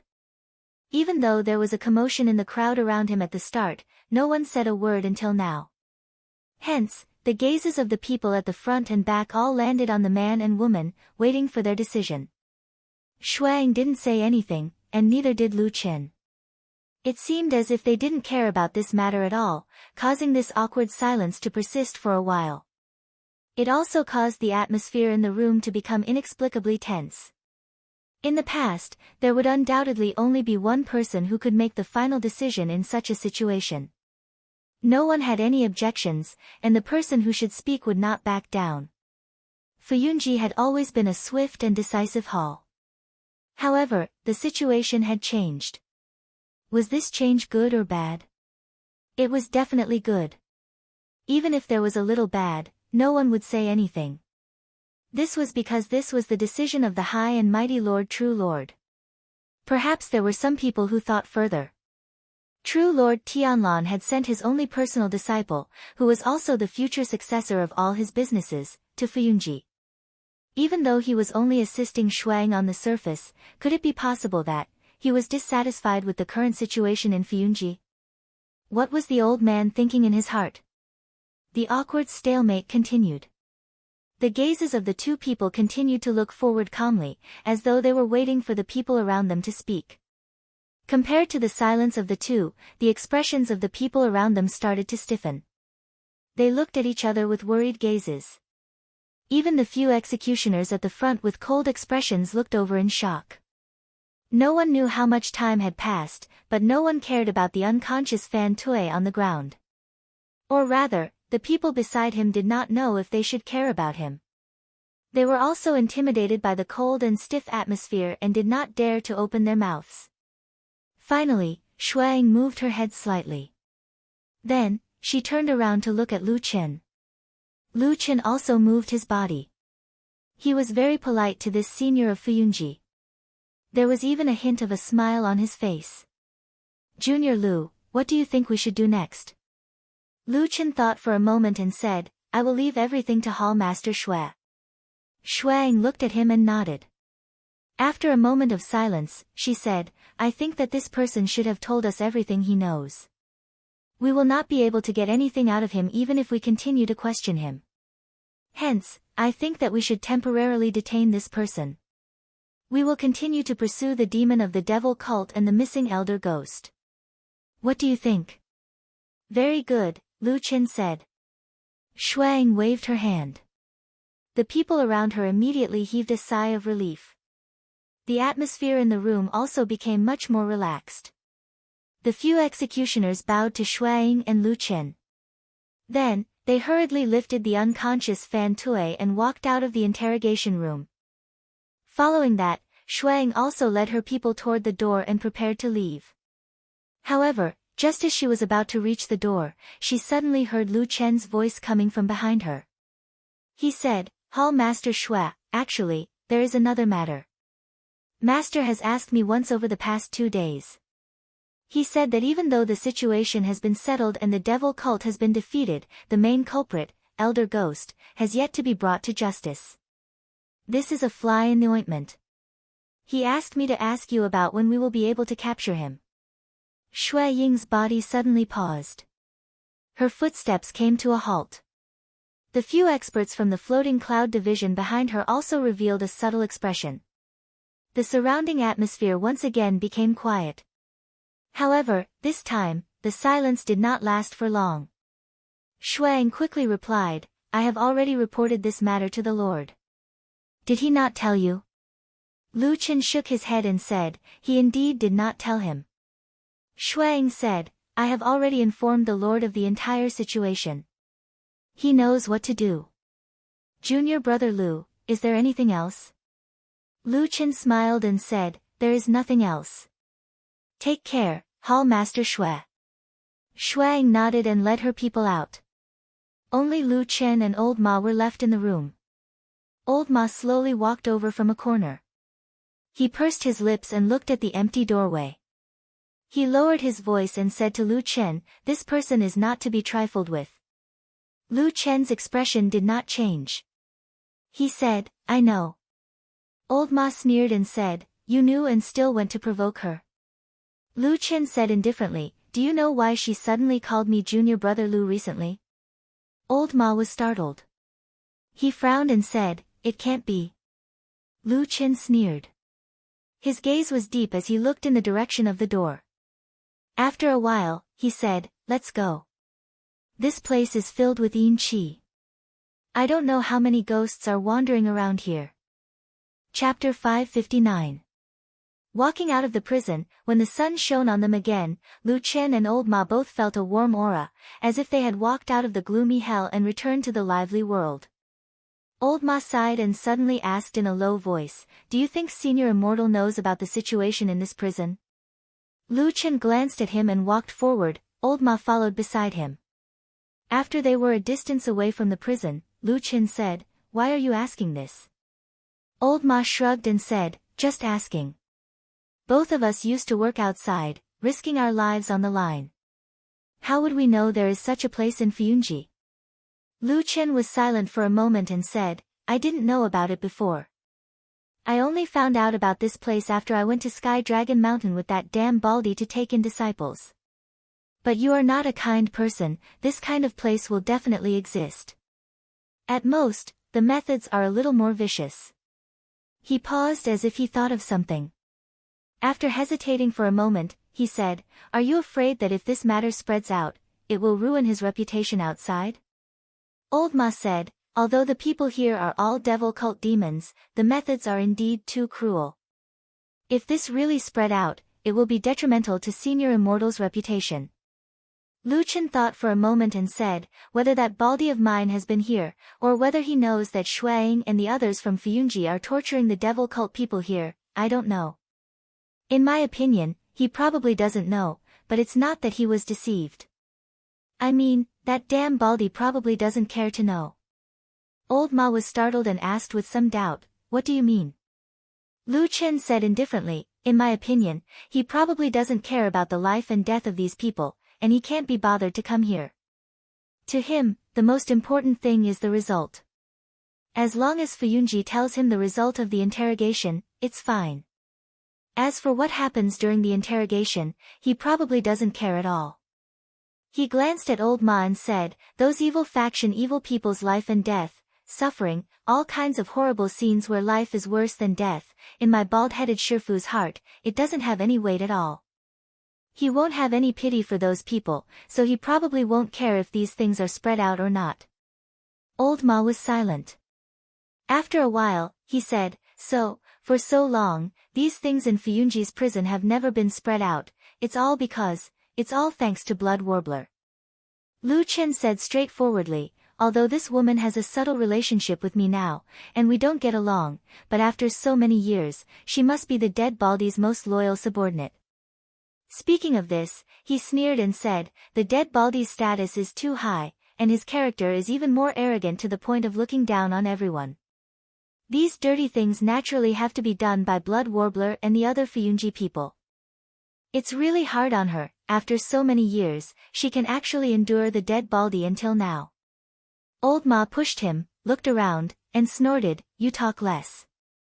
Lu Chen glanced at him from the corner of his eyes and said, "Are you going to snitch?" Old Ma was angry and said angrily, "Do I look like that kind of person to you?" Lu Chen said, "You don't look like that now, but if you were given a mountain of gold, you would look like that kind of person from head to toe." Old Ma spat and snorted at him, then thought for a while and said, "What do you plan to do now? The evil cult's power is gone, it's basically impossible for them to rise again. Without external enemies, why do I feel that Hallmaster Shui is starting to target you?" Lu Chen's expression was calm and said, "Don't worry, no matter what happens, as long as I cling on to the dead Baldy's thigh, I will naturally have nothing to worry about." Old Ma was stunned for a moment, and couldn't help but size him up with a strange expression on his face. Lu Chen asked, "Why are you looking at me like this?" Old Ma said, "I remember when we were in Qingshitang village, you weren't like this. Although the days back then were hard, I remember that you seemed to have a backbone, even the kindness that Lord Perfected Immortal occasionally passed to you, you didn't even care, why now?" Lu Chen said, "Can backbone save my life? Can pride give me status? In this huge celestial city, there are so many people who want to climb up, why should I pretend to be virtuous?" He smiled, his gaze suddenly became a little blurred, but very quickly it became clear again. He smiled bitterly to himself and said softly, "Actually there are virtuous people, everyone's luck is different, and I think, she probably doesn't have so many thoughts, as the saying goes, one who has no desires is upright." Old Ma frowned and said, "Who are you talking about?" Lu Chen smiled and didn't say anything. In the outskirts of Celestial City, Masato Kihara personally sent Su Qingjun here. Looking at the road stretching into the distance, he smiled and stopped in his tracks. Su Qingjun also knew that it was time to part, so she turned to look at Masato Kihara and said softly, "Master, this is enough to send you here, please go back." Masato Kihara nodded and said, "Be careful on the road, when you go back, treat your parents well, they only have you as a daughter, treat them well." Su Qingjun replied with an "N" and said, "Disciple understands." After saying that, her gaze subconsciously swept in the direction of the road, but only saw that the road was empty. Occasionally there were a few pedestrians passing by, but they were all unfamiliar faces, there was no familiar figure in her memory. Masato Kihara saw Su Qingjun's expression, and also saw the trace of deliberately hidden in her eyes, but still couldn't help but feel a little disappointed.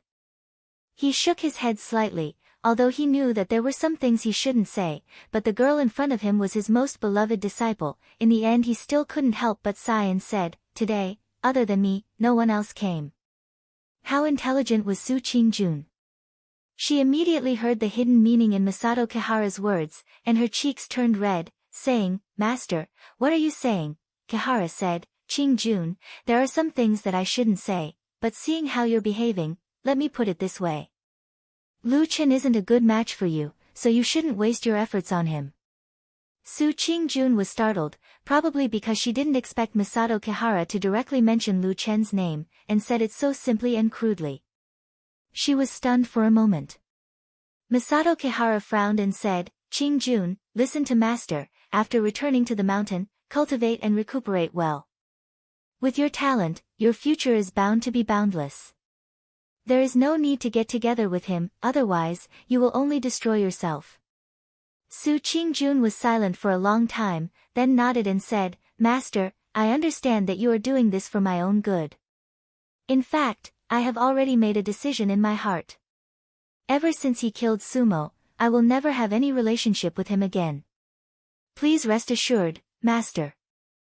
Masato Kihara smiled, a gratified expression on his face. Su Qingjun bowed and bid farewell, then turned around and set out on the road back home. She looked at the distant mountains, and when there was finally no one around, she sighed softly and said to herself in a low voice, "Everyone, parents, master, and even friends, say that you are not a good person. Lu Chen, Lu Chen, what kind of person are you?" Chapter 560.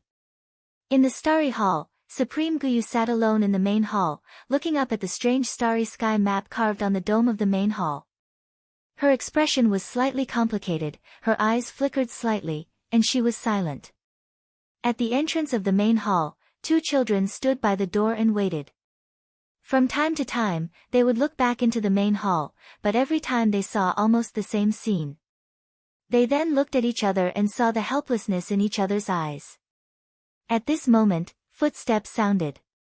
The two children turned around and saw a middle-aged man in a Taoist robe striding over from outside the starry hall. The two children recognized this person. It was Supreme Guyu's disciple, Feng Zhe, one of the closest disciples of Supreme Guyu. When Feng Zhe came near, the two children came forward to greet him.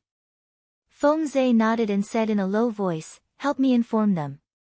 The two children looked at each other with a troubled expression. One of the older children standing on the left said, "Senior brother, master has instructed us to not let anyone disturb him." Feng Zhe was startled for a moment. He raised his head and glanced at the hall.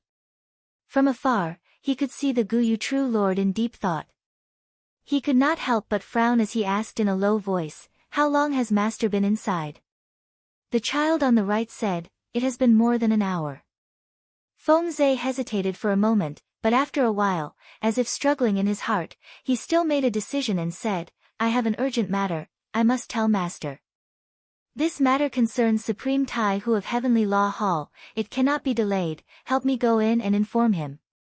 The two children were taken aback, and then a bitter expression appeared on their faces.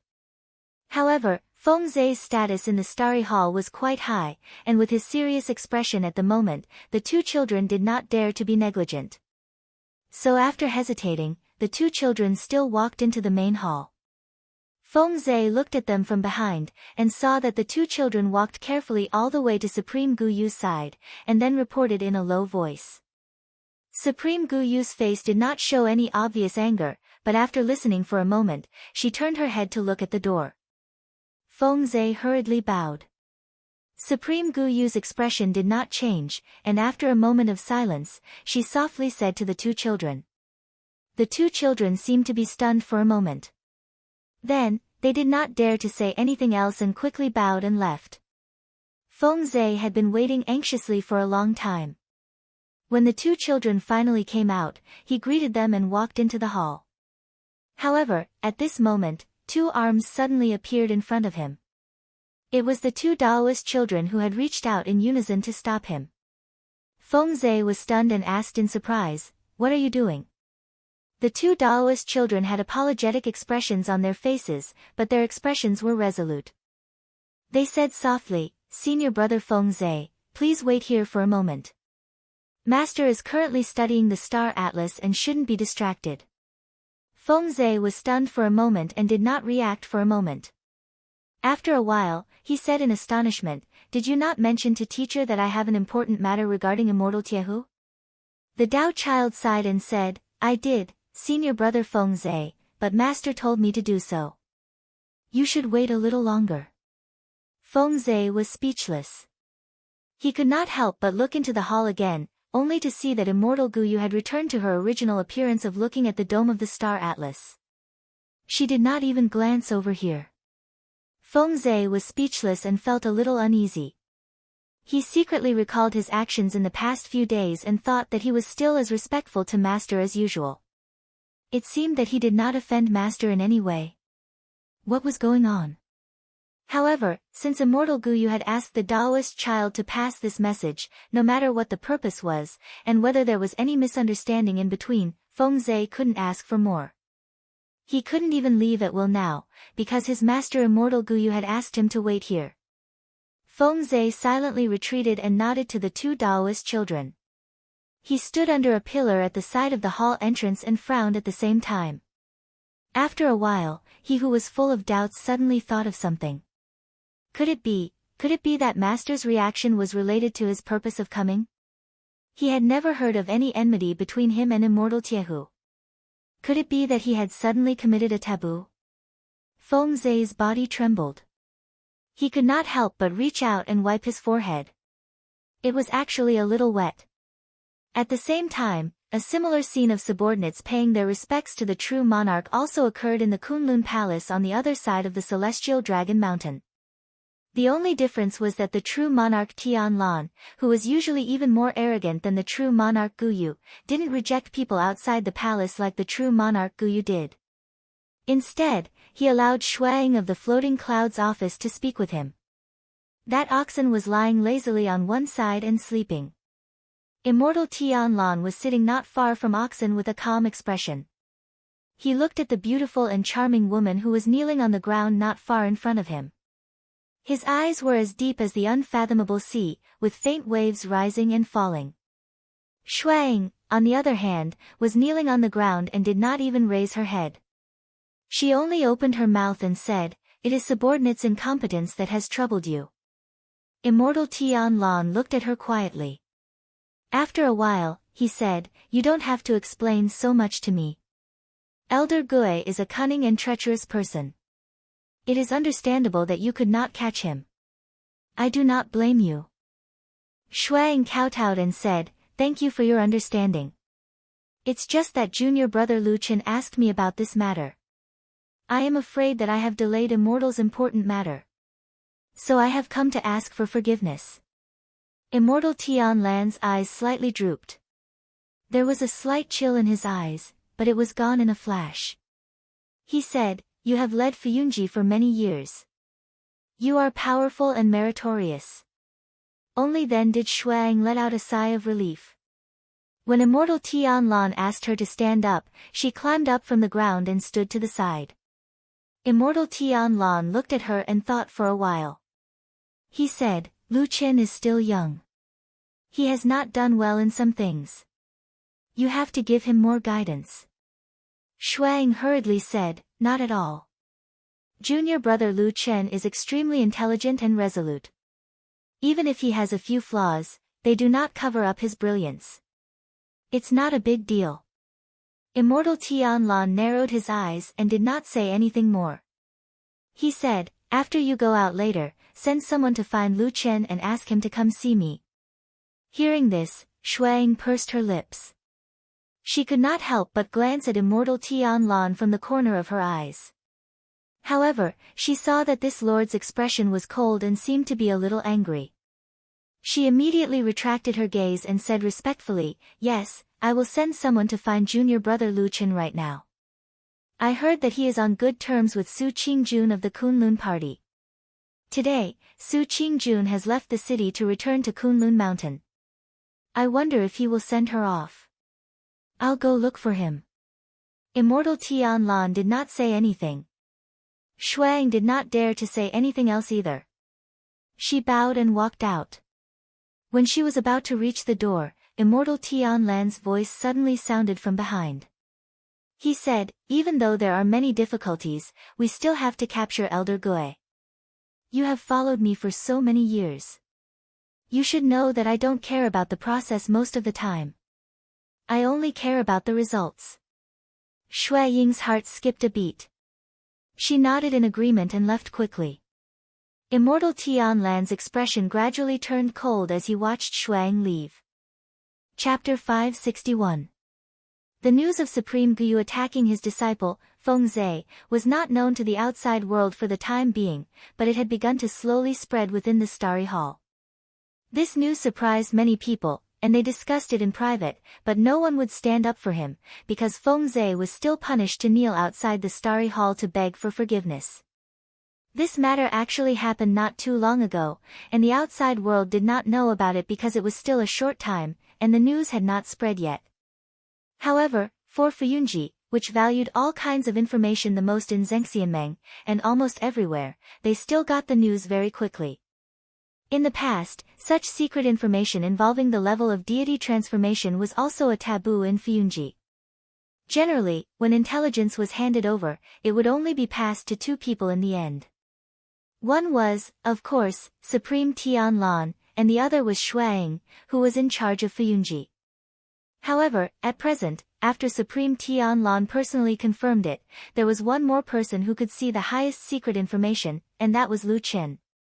At this moment, Lu Chen received such a sealed envelope that was delivered by a special person. Before this, Old Ma was accompanying him to talk about something. After seeing the appearance of the letter, which basically had no extra traces on the surface, but the envelope was khaki and looked very old-fashioned, the expression on Old Ma's face immediately became serious. He took a few steps back and kept a distance from Lu Chen. Lu Chen glanced at Old Ma and nodded slightly. Without more hesitation, he directly tore open the seal and took out the letter to read. Old Ma looked at him from the side and saw that Lu Chen's face was calm. His eyes swept over the letter slightly, and from beginning to end, there was no change in his expression. After reading in silence, Lu Chen silently put the letter back into the envelope and held it in his hand. After a moment of silence, suddenly a flame rose from his hand and ignited the letter. Then it burned quickly, and soon the letter was burned to ashes.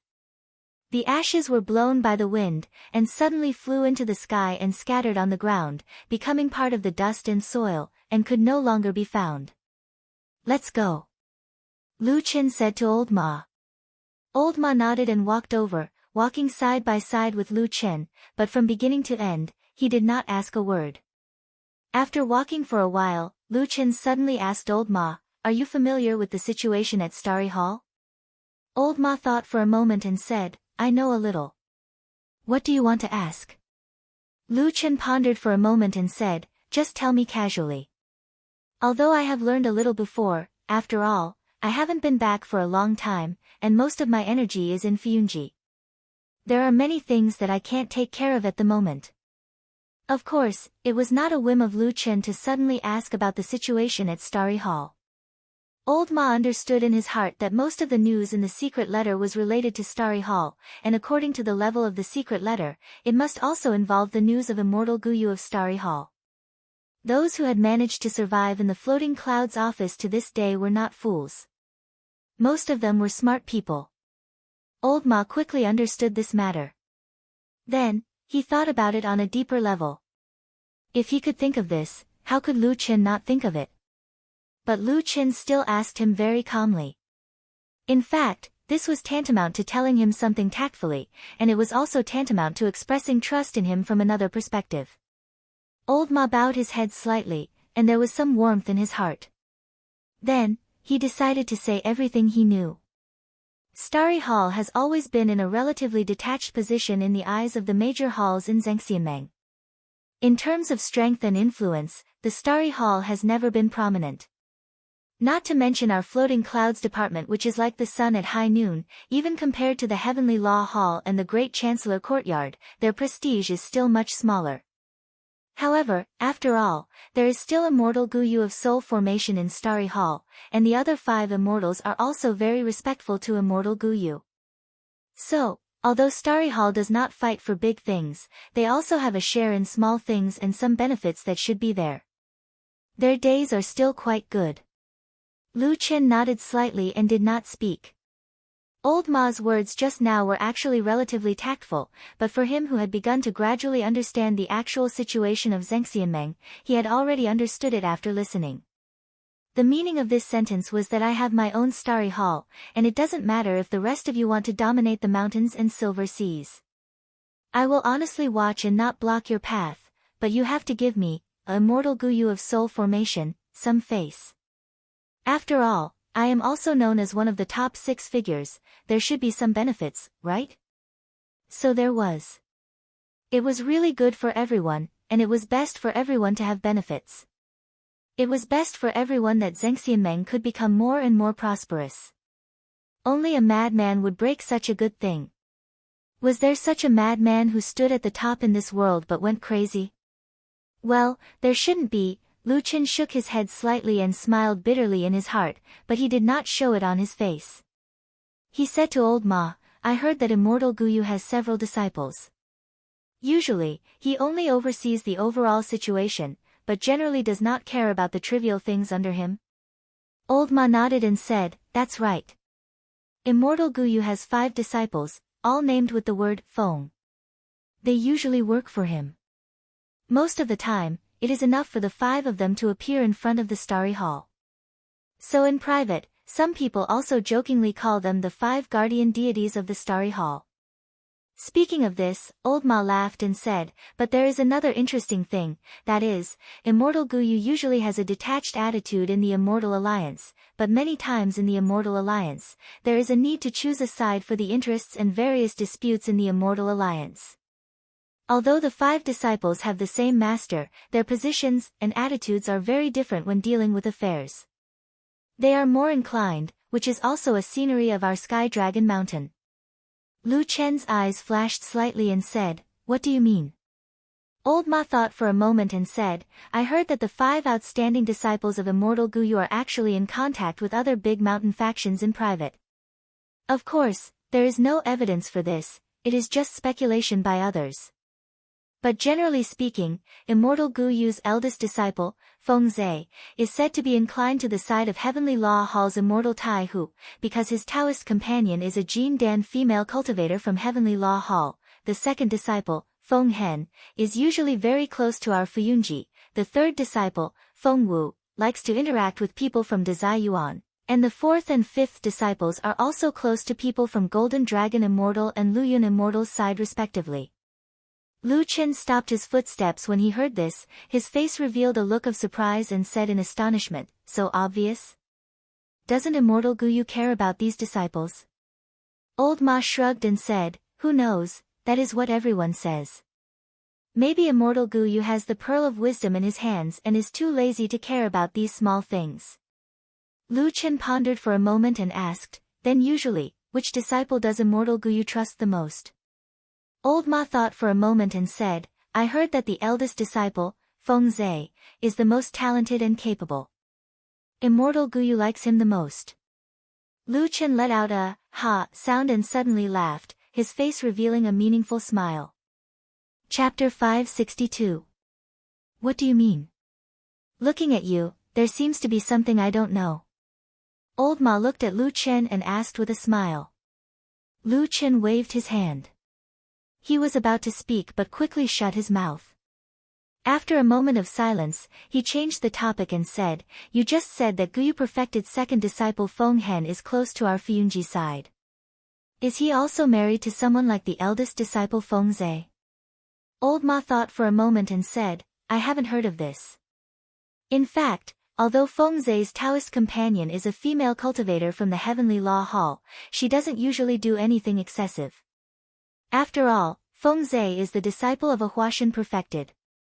It's just that with this layer of relationship, once there is something related to interests, Feng Zhe will naturally be biased towards the Heavenly Law Hall. This is also human nature. Speaking of this, old Ma smiled and said, but this is too much, and it is easy to be criticized. Look at the second disciple Feng Hen over there, he has nothing to do with our Fuyunji. Our means are still more clever. Clever my ass. Lu Chen sneered and said, since you said it so directly, he is on our side. Obviously, the outside world probably thinks so too. In this case, what's the use of talking nonsense without clear evidence? Do you think that Guyu perfected, a high and mighty Huashan perfected, will care if you have evidence or not? There are many things in this world that need to be reasonable, and this is also the use of the so-called justice of heaven. However, there are also some people who are too powerful, such as Tianlan and Guyu. Generally speaking, if there is no evidence, then there is no evidence. It's just that he doesn't like you. If he really didn't like you, he could still kill you without any evidence. Even if he didn't do it because he had some scruples and didn't do it, it was definitely not because he was worried about something like reason or evidence. Instead, he felt that there would be all kinds of chain reactions after he did it. For example, his subordinates would become disloyal, worried, afraid, or have greater achievements to consider. What made them endure it was the most important thing. Of course, Old Ma also understood this, so he was a little embarrassed when he was ridiculed by Lu Chen. He smiled bitterly and said, in fact, it's not necessarily true that he colluded with Fuyunji. It's nothing more than that he is biased towards us on some matters. To be honest, with Fuyunji's current reputation and the Starry Temple's recent achievements, we really don't need to curry favor with them. This was the truth, so Lu Chen nodded and admitted it. However, as long as he thought about the rumor that Guyu Perfected had accepted 5 disciples who actually colluded with the other 5 mountain forces of Zhengxianmeng, it was really an incredible thing. Moreover, apart from the Starry Temple, the other great deity Perfected subordinates had never encountered such a situation. Lu Chen's heart moved slightly, but he thought to himself that no one who could set foot in the Huashan realm was stupid. All of them were smart people.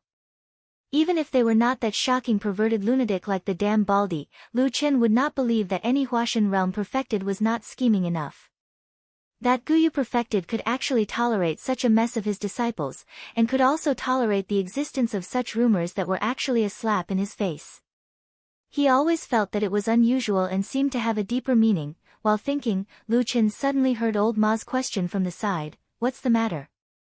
Lu Chen was startled and turned to look, only to see that Old Ma had unknowingly taken 2 steps forward and stood in front of him, looking at a man walking on the road in front of him. Lu Chen glanced at the man and found that it was also a familiar face, but it was one of Shui Ying's trusted subordinates that he had seen in Fuyunji before. The man walked closer, his expression was calm, first bowed to Lu Chen, then said, "My hall master ordered me to find young master Lu Chen, and to pass a message, that the Lord Perfected wants to see you. Please go to the Kunlun Temple as soon as possible." Old Ma turned to look at Lu Chen. Lu Chen also had a surprised expression on his face, but he quickly calmed down, nodded and said, "Okay, I will go immediately." The man smiled, bowed again, and went straight away. From beginning to end, he was polite, but in the eyes of Lu Chen and Old Ma, there was a sense of alienation from him. After waiting for a while, when the man walked far away, Lu Chen suddenly said, "That man just now didn't like me, did he?" Old Ma rolled his eyes and said snappily, "How would I know? He was so polite to you, it's good enough." "Look, he probably didn't even look at me." Lu Chen laughed, walked over and patted Old Ma's shoulder, and the two turned and began to walk in the direction of the Kunlun Temple. There were some things that Old Ma didn't say, and neither did Lu Chen, but they both understood. For the floating clouds division that was currently like the midday sun, the two of them could actually be considered lucky people. They were people who had suddenly soared up from the bottom of the hierarchy. Of course, there was also a difference between the two of them. After all, Lu Chen was chosen by Perfected Lord Tianlan, and he was publicly accepted as a disciple. In the Fuyunji system, Perfected Lord Tianlan had supreme authority, and everyone had to look up to him, so Lu Chen was forced to be respected. However, Old Ma was different. He had no identity, no background, and his cultivation was not high.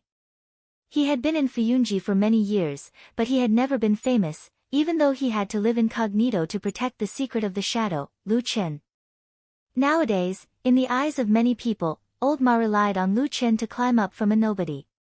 He had no ability and no credit, and he was always a follower of Lu Chen, enjoying a good life, but his status was still extremely high. It should be known that Lu Chen had a chance to inherit the entire foundation of Perfected Lord Tianlan in the future, so the trusted follower of him was very unpleasant to the eyes. Lu Chen did not speak again, and Old Ma did not complain anymore. They just walked forward together. Many years ago, when they were still in Qingshitang village, they looked like old friends who had a deep friendship and often joked with each other. However, on this day, as they walked together, Old Ma had unknowingly become someone who was one step behind Lu Qin. They were silent, and no one spoke for a long time. They no longer looked like friends, but more like a boss and a subordinate. Or, to put it more bluntly and harshly, like a master and a servant. When did this happen, and when did it become like this? They walked in silence all the way, and finally, they reached the majestic Kunlun Hall. Lu Qin stopped, and Old Ma quickly stopped behind him. Lu Qin did not turn back, but when he looked at the majestic hall in front of him, he suddenly said, "Someone is making things difficult for you?" "Not yet," said Old Ma. "You sound like you're a little worried." Old Ma said, "I'm not just worried, I'm scared to death." Lu Chen's body trembled slightly, and he finally turned back to look at him. Old Ma sighed and said, "I always feel that I can only be at ease when I'm with you every day. Other times, I don't even dare to sleep." The muscles on Lu Chen's face twitched slightly.